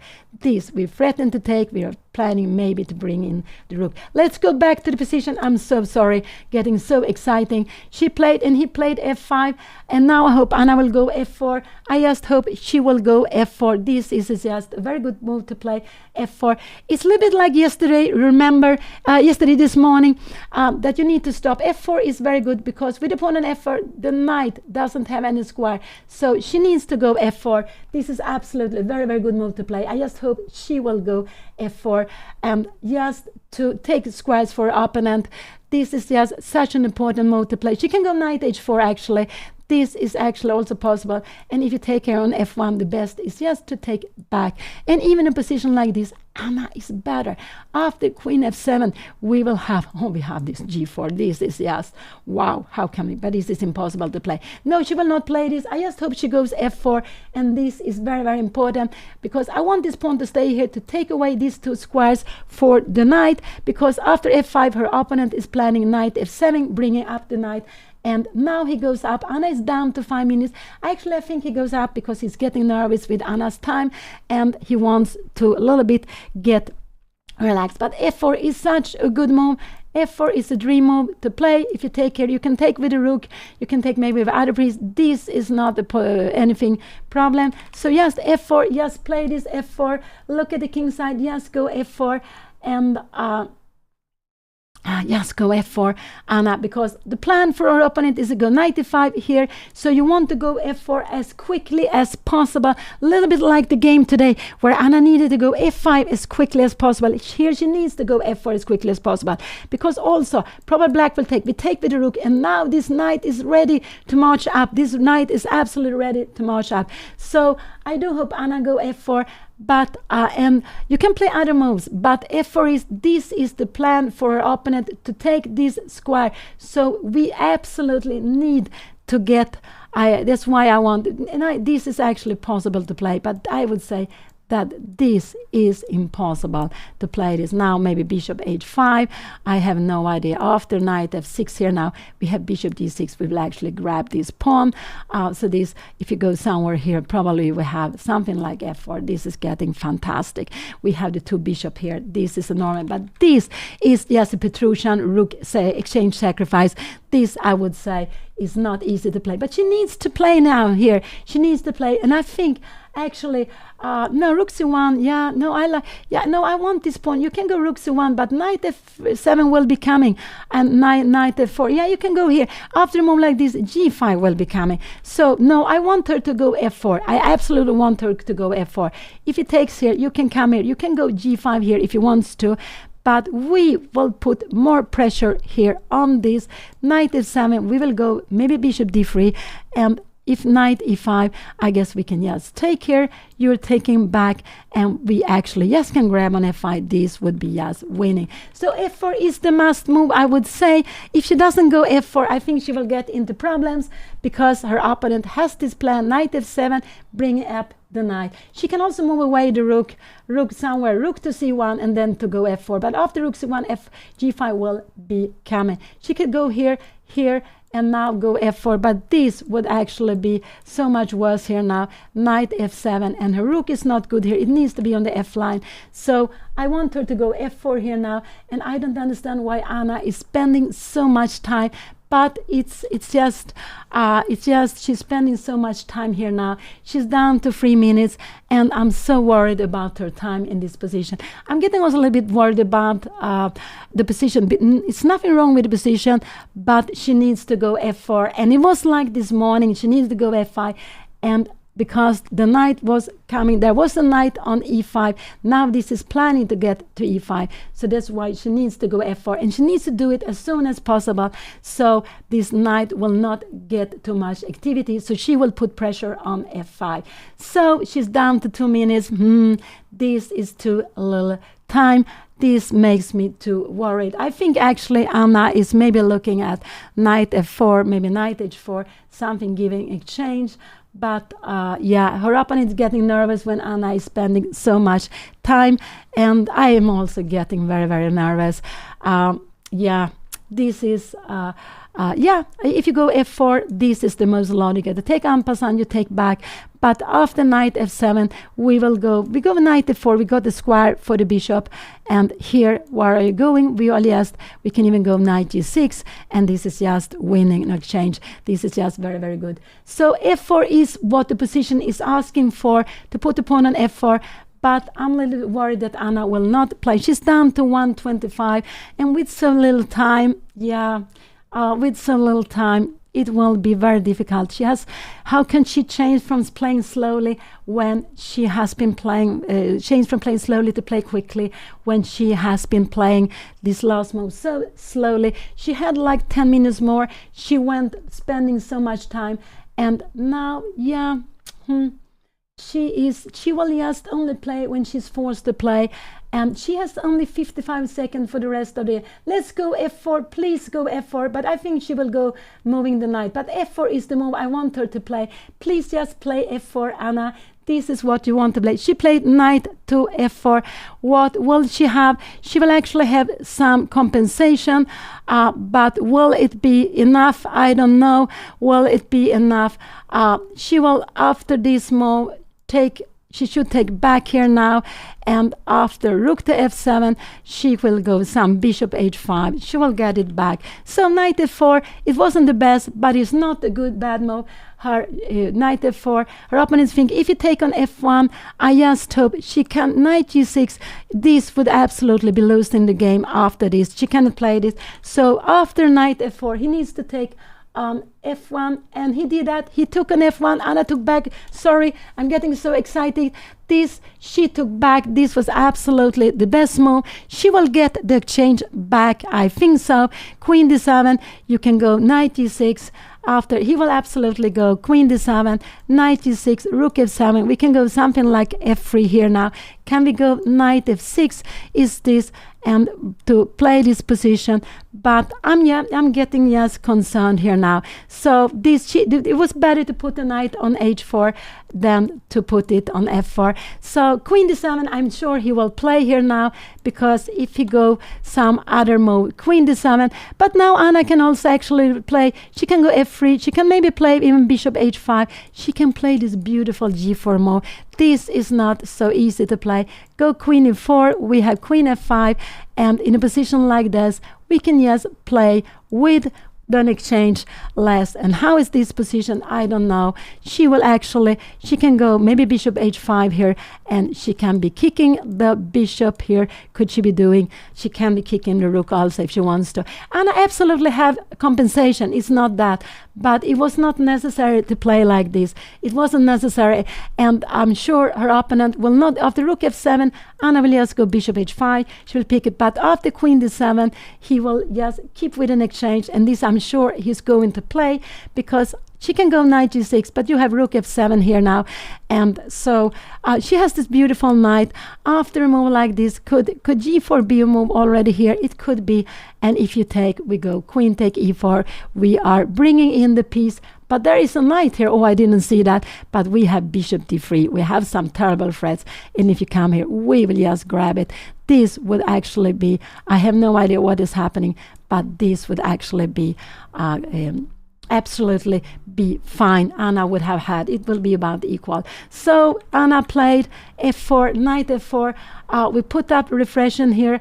This is the position. He played queen d7. Anna is down to 1 minute. Now she needs to go some g4 move or knight g6 and f3. She needs to open up the position. But I don't think Anna, she can also go maybe bishop g6 or something. I don't know. But g4 is a good move to play. After g4, can her opponent go knight f6 here? G take f5, queen take f5, and king h1. This is absolutely fine to play. She will be better here, but it's impossible to find with so little time. This is just very, very difficult to find. She played quickly. She played probably bishop g6, knight g6. She played f3. This was a good move. I think her opponent, this was absolutely a very, very good move to play. I think her opponent will go knight f6. Anna can go knight g3, rook f7, and here she can take here. You can take here now, and we can go bishop b2. We are just trying to keep this position, and after move like rook b8, we will probably go knight h4, and finally we are putting some pressure here. We are putting some pressure. I have no idea. If you try to bring something in here, we have bishop h5, and we will getting back the exchange. So f3 was a good move. Anna played this very, very nicely. I think her opponent will go knight f6. I think absolutely her opponent will go knight f6. This is probably the only move he has. If he takes here, Anna should just, actually bishop d3 is the best move, and this is just difficult to play.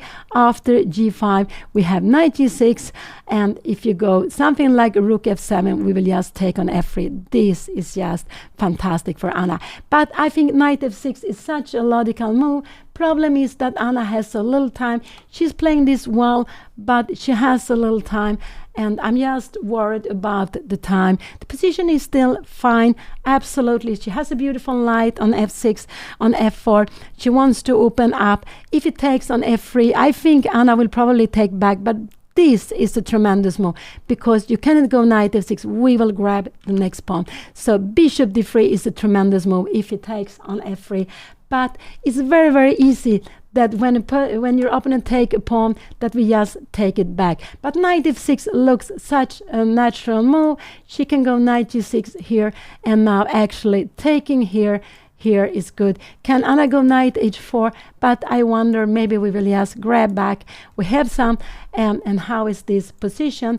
We have some, and we go knight d1. We're going to win the f5 pawn, and I'm not sure how this is, but I think it's good that it's different color bishop. What did he play? No, he hasn't played. He's thinking, and he played a move. I think he won. What did he play? He played knight f6. This was very, very logical. He played his only move, knight f6. This was a good move. Now I like knight g6. I like also taking on e4, but knight e6 is just a very, very good move to play. Knight g6, take on e4, and then you want to put pressure on f5. You want to put pressure on f5, but it's not so easy to take on e4 to allow this knight coming into the game. So, but this is what she has to do. If she takes on f6 and rook take f6 comes, she will take on f3. So if she takes on f6, her opponent needs to take on f3. This is the only move he can do. And we have a position like this, and rook take f6. And here we have, knight takes c5, take, and we have d6. And this is absolutely fine to play. It's about equal. But she cannot, she has already played. What did she play? She played, she took an e4, I think. What did she do? She played, knight, bishop a1. Bishop a1, she played, yes, she played bishop a1. Now, I don't know, I guess what will happen, maybe rook to b8. What is happening here now? She wants to go knight g6, rook f7, but she wants to take on e4 here, and maybe to go some knight c3. This is absolutely getting fine. So, so knight f6 was a good move. Anna played bishop a1. She has only like 1 minute per move, 1 minute for the rest of the game. So, yeah, bishop a1 was maybe not the best, but bishop a5 come now, and now I just like Anna to take on e4, and then because he's avoiding knight c3. Anna could actually go knight c3. Can she play knight c3 here directly also now? No, this would be a mistake, because you can just take here, and you take, and you can take on f3. Maybe now this is getting better for black. Now this is getting, so bishop a5 was a good move. He played this. Bishop a5 was absolutely a good move. And what is Anna going to do? She needs to go maybe knight g6 to play this position, but she has so little time, only some seconds.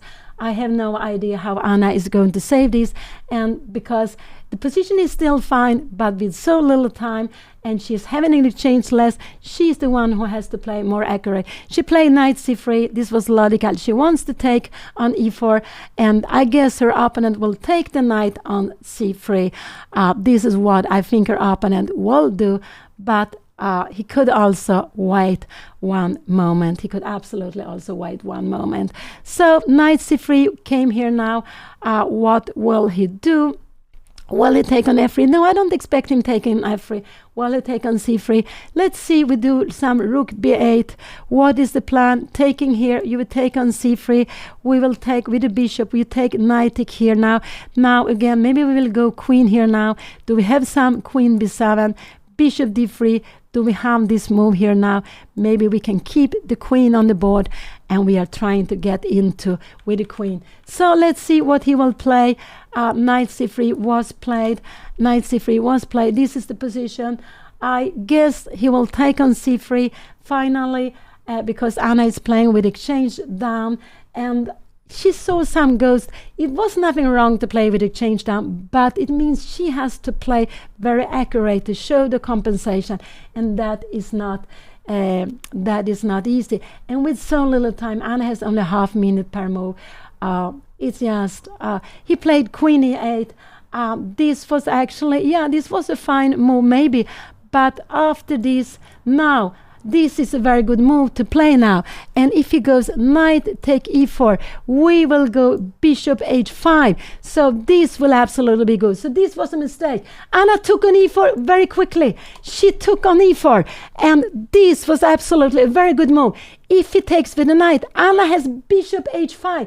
Will she see that? She has bishop h5. Such a beautiful move. And if he takes here, Anna should take back with it is. He needs to take here now. But now we can play maybe knight g2, planning bishop d3, and we are absolutely fine. So what is he going to do after Anna took on e4? Oh, it's such a drama. He took back with the pawn. He took back with the pawn. But this, now Anna is absolutely fine. this is a very good plan. Knight d1, knight f2. Will she find it with only 30 seconds? I don't think so. He took back with the pawn, and now she needs to get in. Knight d1, knight f2 is a very good plan. She played knight g2 directly.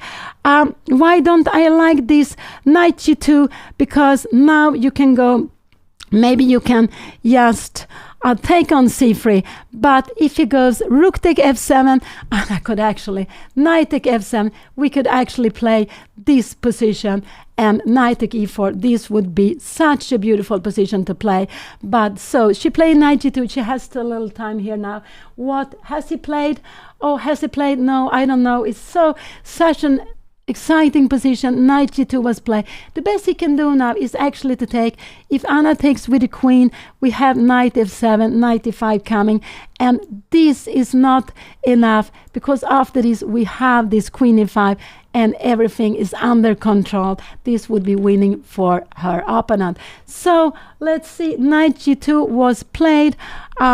This was played. So best is actually to play like this, but Anna should take back with a knight, and now maybe to play, if he goes knight f7, of course we will just grab this here, and we will go maybe knight f4 back, try to put it here. Maybe, I don't know if we can we go this would be a mistake, because queen e5, I don't know why this is a mistake. It's not easy to understand. It's such a difficult position. Oh, we put the position back, sorry. Knight g2 was played. She needs to play very quickly. Her opponent has 5 minutes, but the knight was better on f4.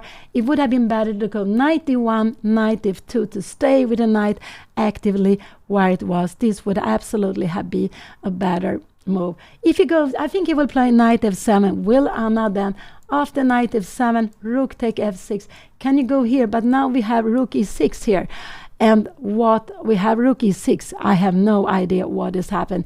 And we will take on c3. No, he will not do like this. So after knight, let's see, has he played? No, he hasn't played. So if knight f7, Anna needs to take on f6. She needs to take on f6 with the rook, and that would absolutely be fine, but it's so difficult to play. So, yeah.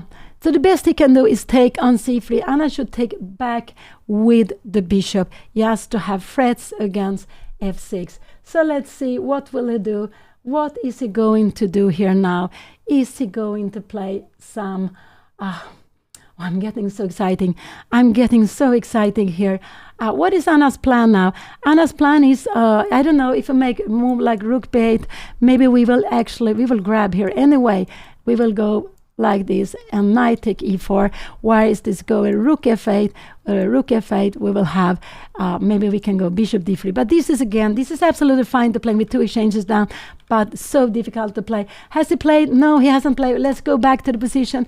What did he play? If you go knight f7, Anna needs to grab the rook, the knight on f6. She needs to grab it, the knight f6. She needs to do with the rook to open up for the bishop. So this is what she wants to do. So what could he play? Queen e7, is that a move? I don't really know. What is her plan? Could it be after queen e7, maybe Anna will go knight h4, bringing it in here. So queen e7 would be a mistake to play, would absolutely be a mistake to play. But we got this such an exciting position, but I just wish that Anna had more time, and I'm sorry if Anna loses this game. I would say it's more because of the time. Also, she was getting worried when black started play on the king side, but there was nothing to be worried about. Absolutely not. So let's see what her opponent is down to 4 minutes to 3 minutes. Anna has only 48 seconds for the rest of the game, getting half a minute. Oh, it's so tremendous, exciting, this position. Well, and if Anna had more time, I wish she had at least 10 minutes. Then I would not be so worried here. But the problem is that she has little time, and I just feel that you make one mistake and then it could be it. But I was hoping her opponent will make a mistake. Knight g2, and her idea is actually to bring the knight here, and if g5 comes, then we should actually take like this, and we go knight to take e4. Here we have this. We can take on d6. We have also bishop h5. We have lots of good moves. No, you cannot go g5. to stop it. Has he played? No, he's down. He is thinking now. Oh, sorry, we put up the live board. Sorry, I'm getting so exciting here. He's still thinking, what is he going to do? What can he do? Now, queen e5 is not the move. You would never go with the queen to e5. This would absolutely be a crazy move to play. I cannot believe that he goes with the queen to e5. That would be absolutely crazy. The best he can do is take on c3, but it's not such an easy choice to do. And Anna needs to take back with the bishop because she needs to be able to take on f6 sometimes. So let's see what he's going to do. What will he play? I don't know. What will he play? Will he go? He play knight f6, knight f7, and now Anna needs to take on f6. This is the only thing she can do. Rook take f6. She needs to take on f6 and knight take e4. This, and she played it immediately. She played it immediately. I am so happy. This was a brilliant move. This was absolutely a brilliant move. What will he do? I guess he will take back because she threatened rook e6. He will absolutely take back. And we will have a position like this, 94, 95, 90, this is coming, and you need to go some queen d7, but we have knight f5, and Anna is playing with 2 exchanges down, but she is absolutely completely fine. So Anna played rook take f6. I'm sure he's going to take back knight e4. They are having a little time, both of them. Knight e5 will be coming because knight g5, she will take on f6. No, he needs to go knight e5. This is very logical to block because knight f6 is threatening mate in 2. You need to stop this bishop. You really need to stop this bishop. Anna played this beautiful move here, and knight e5 is the only move. He will absolutely go knight e5. There is no other idea he can do. But she can put her knight on f5. She has lots of threats. She has another knight coming to f4. This is just such a beautiful how Anna is playing, and I love when she plays with this activity. Only problem is that she has knight g5 came. Now can she take on f6? Would this would only be equal. Knight take d6 is absolutely the best move because she wants to go queen g6 check. She wants to go queen g6 check. After a move like this, she can go, oh, this is difficult. She has to go h4, but this is absolutely impossible to see. And we have the check here, coming here, and after we will take on g5, but this is impossible to see with a little time. I'm sure Anna will take on f6. He played knight g5. This was absolutely surprising move to me. Knight take d6 is the best to play, but I think Anna will go knight take f6. But it's better actually to play with the pieces. Knight take here, queen d7, and can she go knight f5? This is still fantastic position. I just hope she will play it. I hope she play with the pieces. This rook is not important. Just take the pawn on d6, knight f5, you will pawn on h6. You will be just winning if you take knight take d6. And so this is absolutely the best move to bring this knight to f5, and there will be threats against h6. And she played knight take d6. This is beautiful. And if queen e7 is coming here now, and if she goes knight f5, then maybe we have queen a4. We have this check here now, and now you need to go king h8. So this is what she played. She played knight f5. What did he do? She played knight e6. This was a very good move. I think queen e7 he will play, but now she needs to find h4. That is not so easy. But I think he will go queen e7 because he wants to be able to play. He wants to be able to play queen e4 if Anna goes knight f5, but it will still be very fine for Anna to play this position. So queen e4, queen e7 is what I'm expecting him to play. It looks very logical to take control of to attack the knight, to take control of the. Also, he need to avoid. You had to put queen on d7 or e7. There are only 2, but queen e7 is logical to keep control. And after queen e7, h4 is a fantastic move. But I cannot believe that Anna will see it. I cannot believe that Anna will play it. So after queen e7, we will probably see knight f5. Anna will afterwards grab the pawn on h6. What is going to play? He played queen e7. He has still more time than Anna. This was the most tricky move. Now h4 e4 is just a fantastic move. Queen g7 is also a good move to play here, and then bring the queen closer. This is just impossible to play. I think we will see knight f5 here, but h4 is a tremendous move to play. And the idea is that if you take here, we get the queen in here, and then we take here. We are having so much threats. We have this bishop play. So h4 is the tremendous move, but it's just impossible move to see here, I would say, for white. Knight f5 was logical. We will see now queen e4. I think we will see queen e4 coming here now. And in a position like this, is this possible to play? No, this would actually be losing the game here. After, why would this be losing the game? Because you can take here. No, she cannot play this. So queen e4 will absolutely be played here. She has to be careful now. And this was played. And now I'm very scared. If Anna goes bishop d3, she will lose. So she needs to take maybe queen e4 was played here now. And what did Anna do? Bishop d3 would lose on the spot, and she will take the pawn on h6. This is absolutely fine.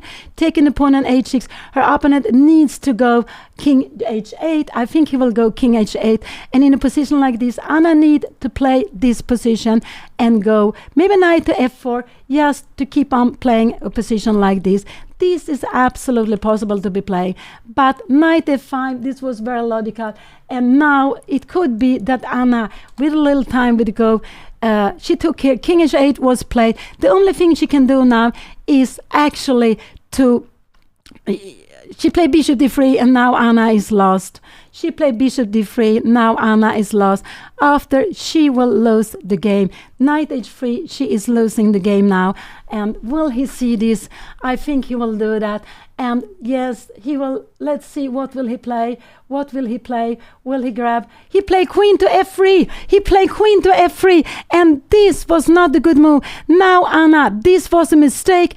Anna can go with the knight to f5. She can go with the knight to f5 is very good to play. What more could she do? She can go h4 if she wants to. h4 is a very good move to be played here also if she wants to. So I'm just hoping for Anna to go maybe h4, knight f5, everything is fine. Knight f5 is actually a good move to be played. Just bring the knight closer. So I like knight f5 here. He can go for a perpetuator, but there's no problem. Bring the knight closer. She's down to 20 seconds. This was a mistake. So she is, but she needs to get this knight into the game. Knight f5 I like, because after knight f5 you're planning knight h4. You are planning knight h4. She played h4. This is absolutely a good move also. This is absolutely a good move, I would say. This is absolutely a very fine move. What is her opponent going to do? Anything else? If her opponent, he cannot go, if he go a move like knight f7, this would actually lose the game. You see, the queen would be trapped. The queen would be trapped. You will lose it. So he has only h4 was a very good move. Oh, I'm so happy. She played this beautiful h4. Oh, this is so nice. She played e4. And now here, what is he going to do? King h2. What is he going to do? Maybe bishop c7 is what he needs to do. Can we go some knight f5? Yes, we can go knight f5. And we have some knight f2. What is going to go happen? We have d6, putting some pressure, and this here we have knight g4, and we coming here. So, and after playing this, so if you go rook g8, we will just bring the knight back. We have everything under control. Oh, sorry, I have to put up the position. Oh, it's like this, sorry. So king h2, he needs to go knight f2. Now bishop e2 is a very, very good move to be played. Bishop e2 is a fantastic move to be played, but I don't think Anna will play that. What will she play here now? She can go d6, she can go knight f5, but d6 is also a good move. Bishop e2 is a good move to be played, but this is just difficult. If she goes knight, the bishop e2 is very good to be played, because after bishop e2 here, we're taking, what will this happen to be? I don't know, bishop d3, bishop c3, and actually this is good for Anna, but this is impossible to see. So knight f2 was played. What will she play? They have so little time. Knight f2 was played. She played bishop e2. Now he will go queen e4, but after Anna will absolutely not change here.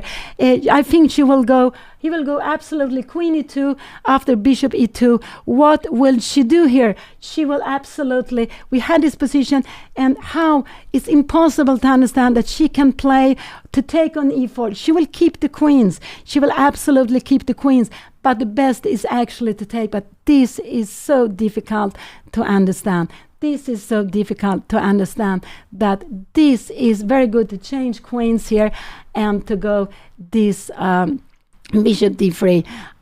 But this is actually very, very good to play bishop d3, I guess bishop c3, and we play like this, and after this we have knight f4. She is having two exchange down, but she has such a lovely position.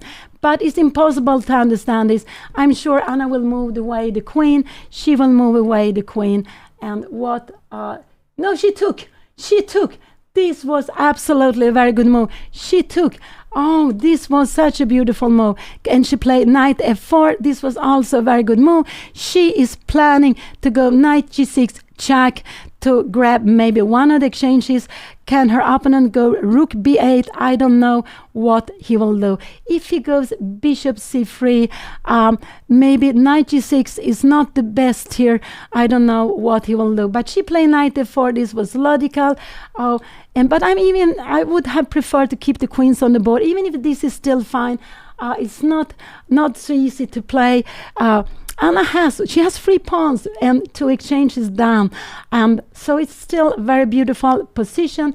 I don't know, I'm scared of bishop c3, because if you take here, maybe this, and we go bishop f3, can we do, I don't know, can we now try to bring in a rook here now?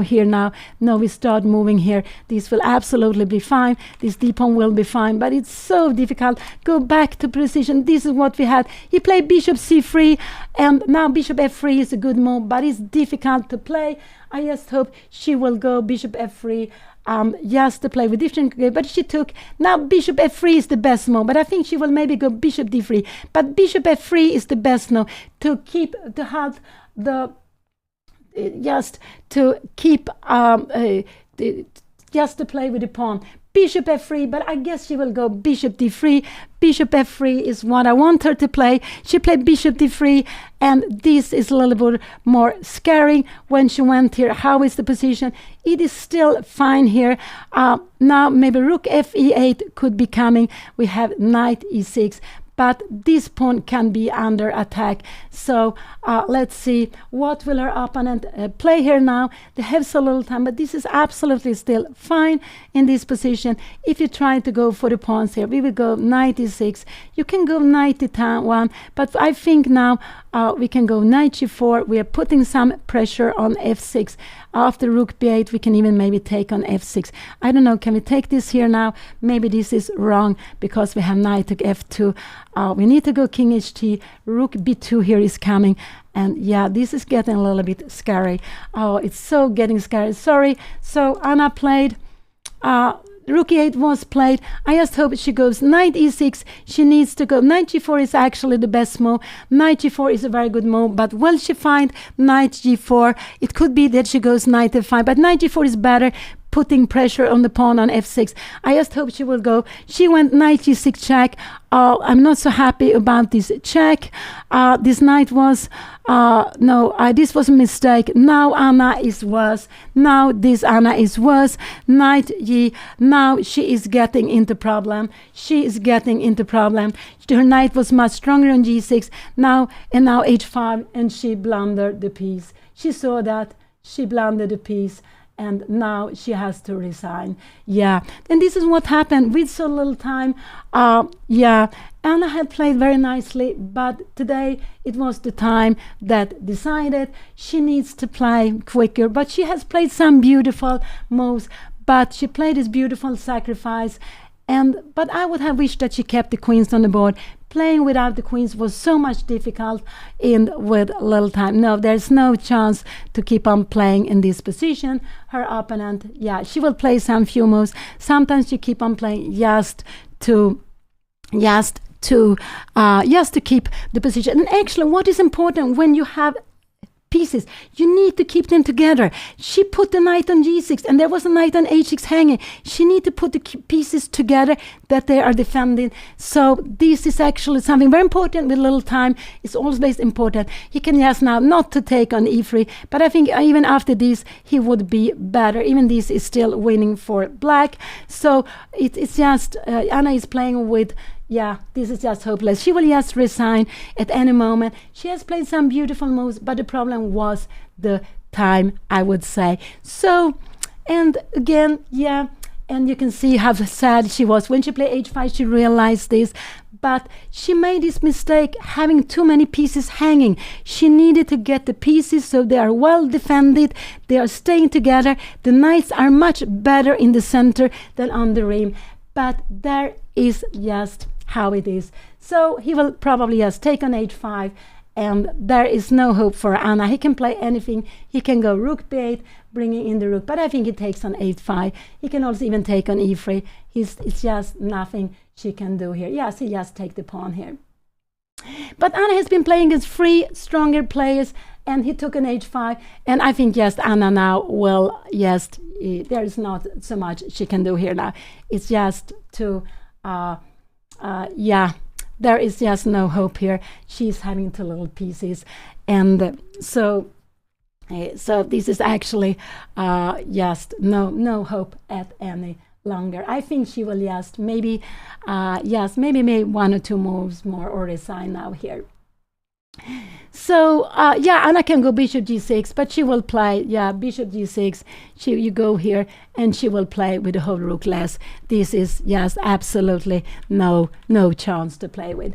So there is, so Anna, when Anna played h5, she saw that she was going to lose, but she had already a bad position. Knight g6 was a mistake, and this is why I just wasn't, even if Anna was fine with the 3 pieces, with the 2 exchanges down, it was very difficult to play, also with little time. It would be difficult to play even with lots of time. This was a position for a grandmaster to play. They would handle it very nicely, but it's not easy to play with the pieces. And now I think Anna, yeah, she played bishop g6. She just kept on playing a little bit. We have this position. She will just play, I guess, 1 more move, and she will learn. But the most important is that Anna keep the happiness, that she will just learn from this king g5, whatever he does. And now, of course, she's not happy now, but of course you're sad when you're losing, but just to strike back, and just to there are new games coming tomorrow, and she will have 2 other games to play. Anna, yeah, she has been playing well. She has been playing very nicely, but she needed to have more time. With so little time, and with this minor piece, it was so difficult to play well. It was so difficult, and we saw that he actually could have decided the game before with knight h3, and she took here. And now I think Anna will just take here, and she will resign. There is a whole rook less, and there's nothing she can do. But sometimes when you're sitting, it's a little bit just to adjust to the fact that you are losing. But she has been playing well this game, but she played too slowly, and Anna wants to keep on going, but it's just to keep it going a little bit longer. But yeah, it's just he can go 91 and just grab the pawn if he wants to. Whatever he can do, it's just, there is no, or just bring in the king closer, king f5, king e4, and just then take the pawn. A rook is too much. Also with the exchange, even if there was no black knight, this would be winning for her. He went here, and the plan is now actually, he's played a mate now. He's played, okay, rook h8. This is what he wants to go. It's not mate, but this is what he's planning. So what can Anna do here now? Her knight is not coming. So he took away all the square for the knight. Yeah, he can play whatever he wants. He has a whole rook more. So, yeah, I don't think Anna will make so many more moves. But just stay here. She will absolutely come after the game. She will stay with you. She will speak about the game. She will, of course, be sad what happened, but she had too little time. And with this little time, it's too difficult to play with the minor pieces. It's so difficult to play with it. She will absolutely resign at any moment. And let's see, this was played. Did she play something here? She played King H3 here now. And now there will be, it will getting to be, and now, yes. But she said she was sad, but after knight g6 she was much worse. She made this check, which was a blunder, because she helped the king to become better. So even if she had a blunder the knight, it was not so easy at that moment. So still stay here, and Anna has played some beautiful moves. She had played nicely, but she got too scared, I would say, for Black's playing on the queen side. She played very nice what she did. She didn't have to give up the exchange. I would allow her to go f4, but again, like this morning, I would allow her to go f5 this morning, and today I wanted her to go f4. This is more, she is always hesitating to play. At least today she was hesitating. But stay here. She will be with you at any moment, and just cheer her up. She is she's learning a lot. It's the tough way, but she has played with 3 players who had at least 150 points more than her, and she has been fighting very well. I would say she was fighting very well yesterday. She was fighting very well in this game. Yesterday was just that she missed the mate in the end. She could have been fighting rook against rook and bishop. Today, I would say she had too little time. It was too difficult to play this position, and to play with exchange less. It was fine to do it, but with so little time, it was not at all right. She made so many good moves, but with little time, she couldn't find the best. So, yes, stay here a little longer. You can see the kings are on black, and it's because telling the board that black has won, this is what you do. So the digital board has just, the result directly. She's thinking of some moments, but she has played very nicely. She had a huge advantage today, but she was getting too worried about this plan on f5, but it was not anything to be worried. But 91 was the fine move, and her opponent played very cleverly this e4, and she should have gone f4. Don't care about if she loses a pawn, but it was not an easy decision to make. So here they're speaking a little bit about the game, and this is very nice to do, and Anna will not have time to go analyze with her opponent. So I think they just have a little chat, and then she will be with you at any moment.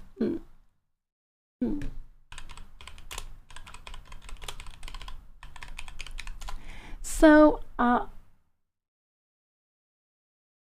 and yeah, here they are speaking more. Yeah, I will need some water, absolutely.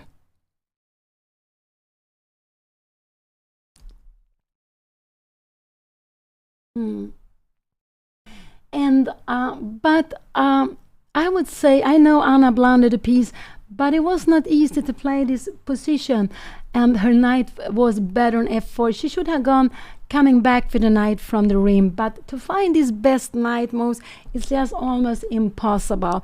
It's not at all easy. Also to know where the bishops should be. It was not at all easy.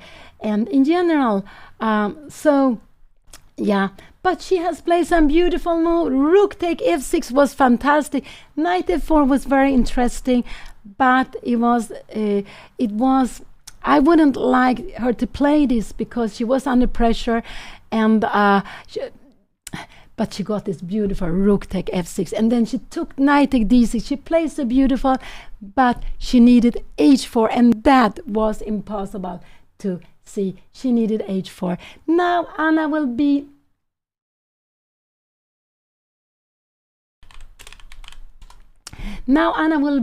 with you at any moment. So yes, stay here, and I hope you will cheer her up. She will of course be sad, we can see that now, but she will be back tomorrow. She will have 2 more games tomorrow. Most important is that she will put this game away, and we always have to try to learn something from every game. And I would say that in this game, maybe to play quicker. She had a little time, and with this little time, it's too difficult to find the right moves. In some moment, you will blunder. You could blunder something, and if you blunder, then all the effort will be gone.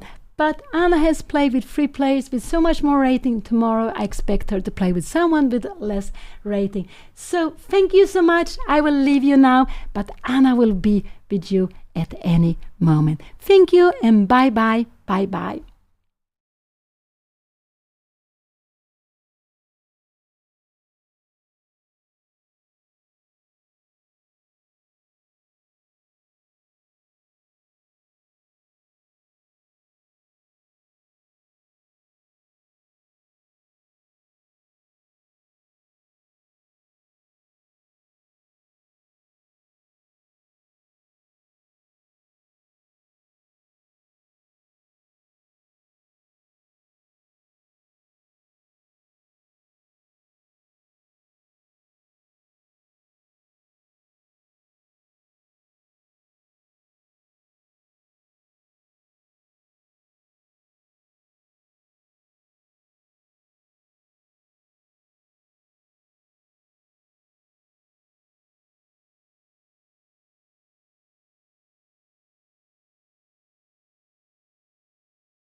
Groberin gifted Metharina a sub.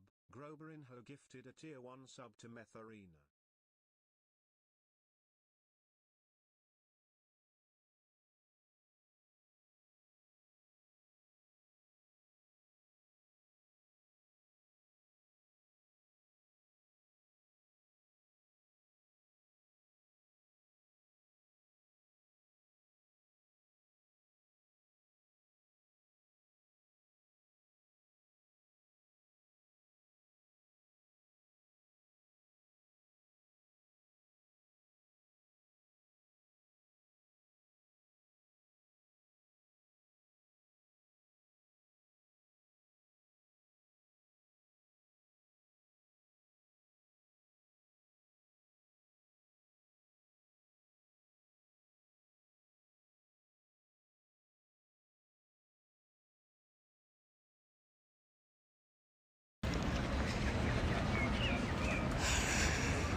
De camino, ¿vale?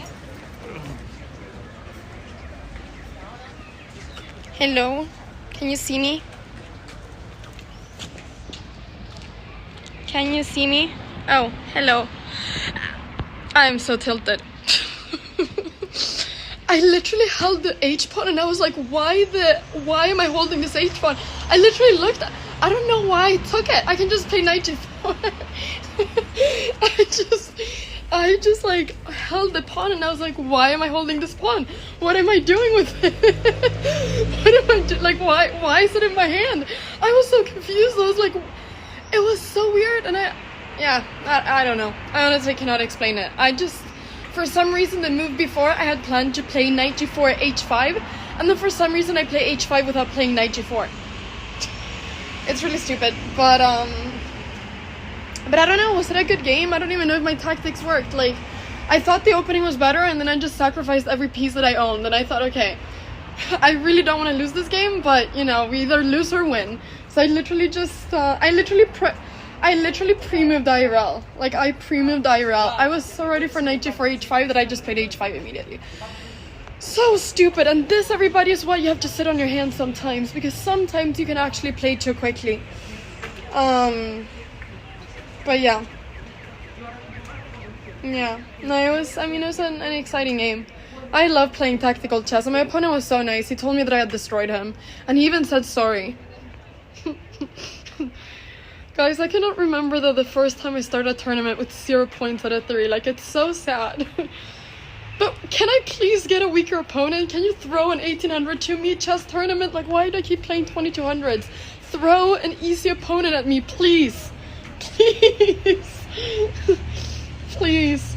But it was very kind of him. It was very kind of him. But yeah, no, he was actually really nice.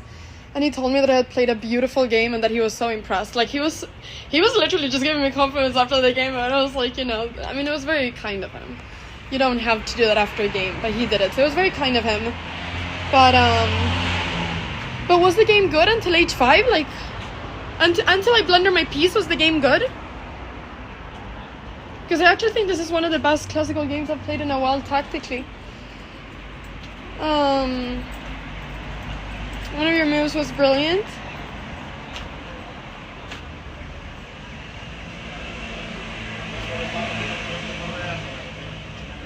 Thank you for the 1,000 bits. I just saw them.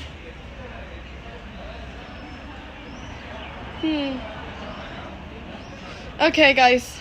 I failed my time management. I was thinking about it during the game too. You know what? I'm gonna go back now to my room and I'm gonna play 5 hours of Blitz. If anybody wants to follow my chess.com, you can do it. I'm so tilted. I'm gonna play 5 hours of Blitz or Bullet, and I'm literally gonna get all my like anger out in chess. That is what I'm gonna do. That is my plan. But it's so annoying because I actually feel like I play good chess, but yeah, it's honestly time management. That is honestly the thing that I'm really bad at in chess. If I just didn't make stupid mistakes, I'd probably be, you know, gain like 100 something points of rating. But yeah, it's time. But this game, I thought I actually had more time than him. I was so happy, but it was until he started pushing all his kingside pawns, and I started getting a bit worried that my time disappeared. But yeah. Anyways, tomorrow's a new day. Tomorrow it's 2 rounds. Let's go 6 out of 6 now. Let's finish the tournaments on 6 out of 9. Thank you so much for following the journey though. Chess is hard, and honestly, like, I should probably like play tournaments that have extra time. But yeah, I should probably play tournaments that have extra time in the future. But it's okay. Alright, only W's from now on, everybody. Thank you so much once again for following the journey. I'm gonna send over a raid to someone, and I'm gonna do a Blitz session now. I'm literally gonna, you know what I'm gonna do? I'm gonna order pizza and play a lot of chess. That is the recipe for dealing with a sad loss, okay? That is the recipe for a sad loss. Alright, everyone. Let's raid someone, and I'm gonna order pizza, and I'm gonna play a lot of chess. Thank you so much for all your hearts. I appreciate it. I appreciate it. Thank you. No, it's not gonna be banana pizza. It's gonna be a good pizza. I will tell you a secret, and the secret is that even though I always vouch for banana pizza, it's actually not that good. There's a lot of pizzas that are better. But do you want to know something good? Chat, that has nothing to do with this game, but that has something to do with life? Vishy Anand said that the cow is a brilliant opening. So I will cry and lose my classical games, but at least Vishy Anand said that the cow is a brilliant opening. And that is something I'm happy about. Former world champion calling the cow opening brilliant. And he wasn't just being nice, no, because it was for an official chess.com video. So, yeah. I will, whilst I cry, I'll listen to Vishanan saying that the cow opening is brilliant. And that will make me a little bit happier. No, I'm not playing the cow in this tournament. It would honestly be so fun if the first classical game I win is with that. But yeah. Okay, everyone. I'm leaving. I'm sending over a raid. Thank you so much for watching the stream. Thank you so much, Twitch chat. Thank you so much, YouTube chat. I will see you all tomorrow, 10 a.m. CEST morning round. And yeah, that's that. I'll see you all tomorrow. Don't go anywhere because we're going to send over an amazing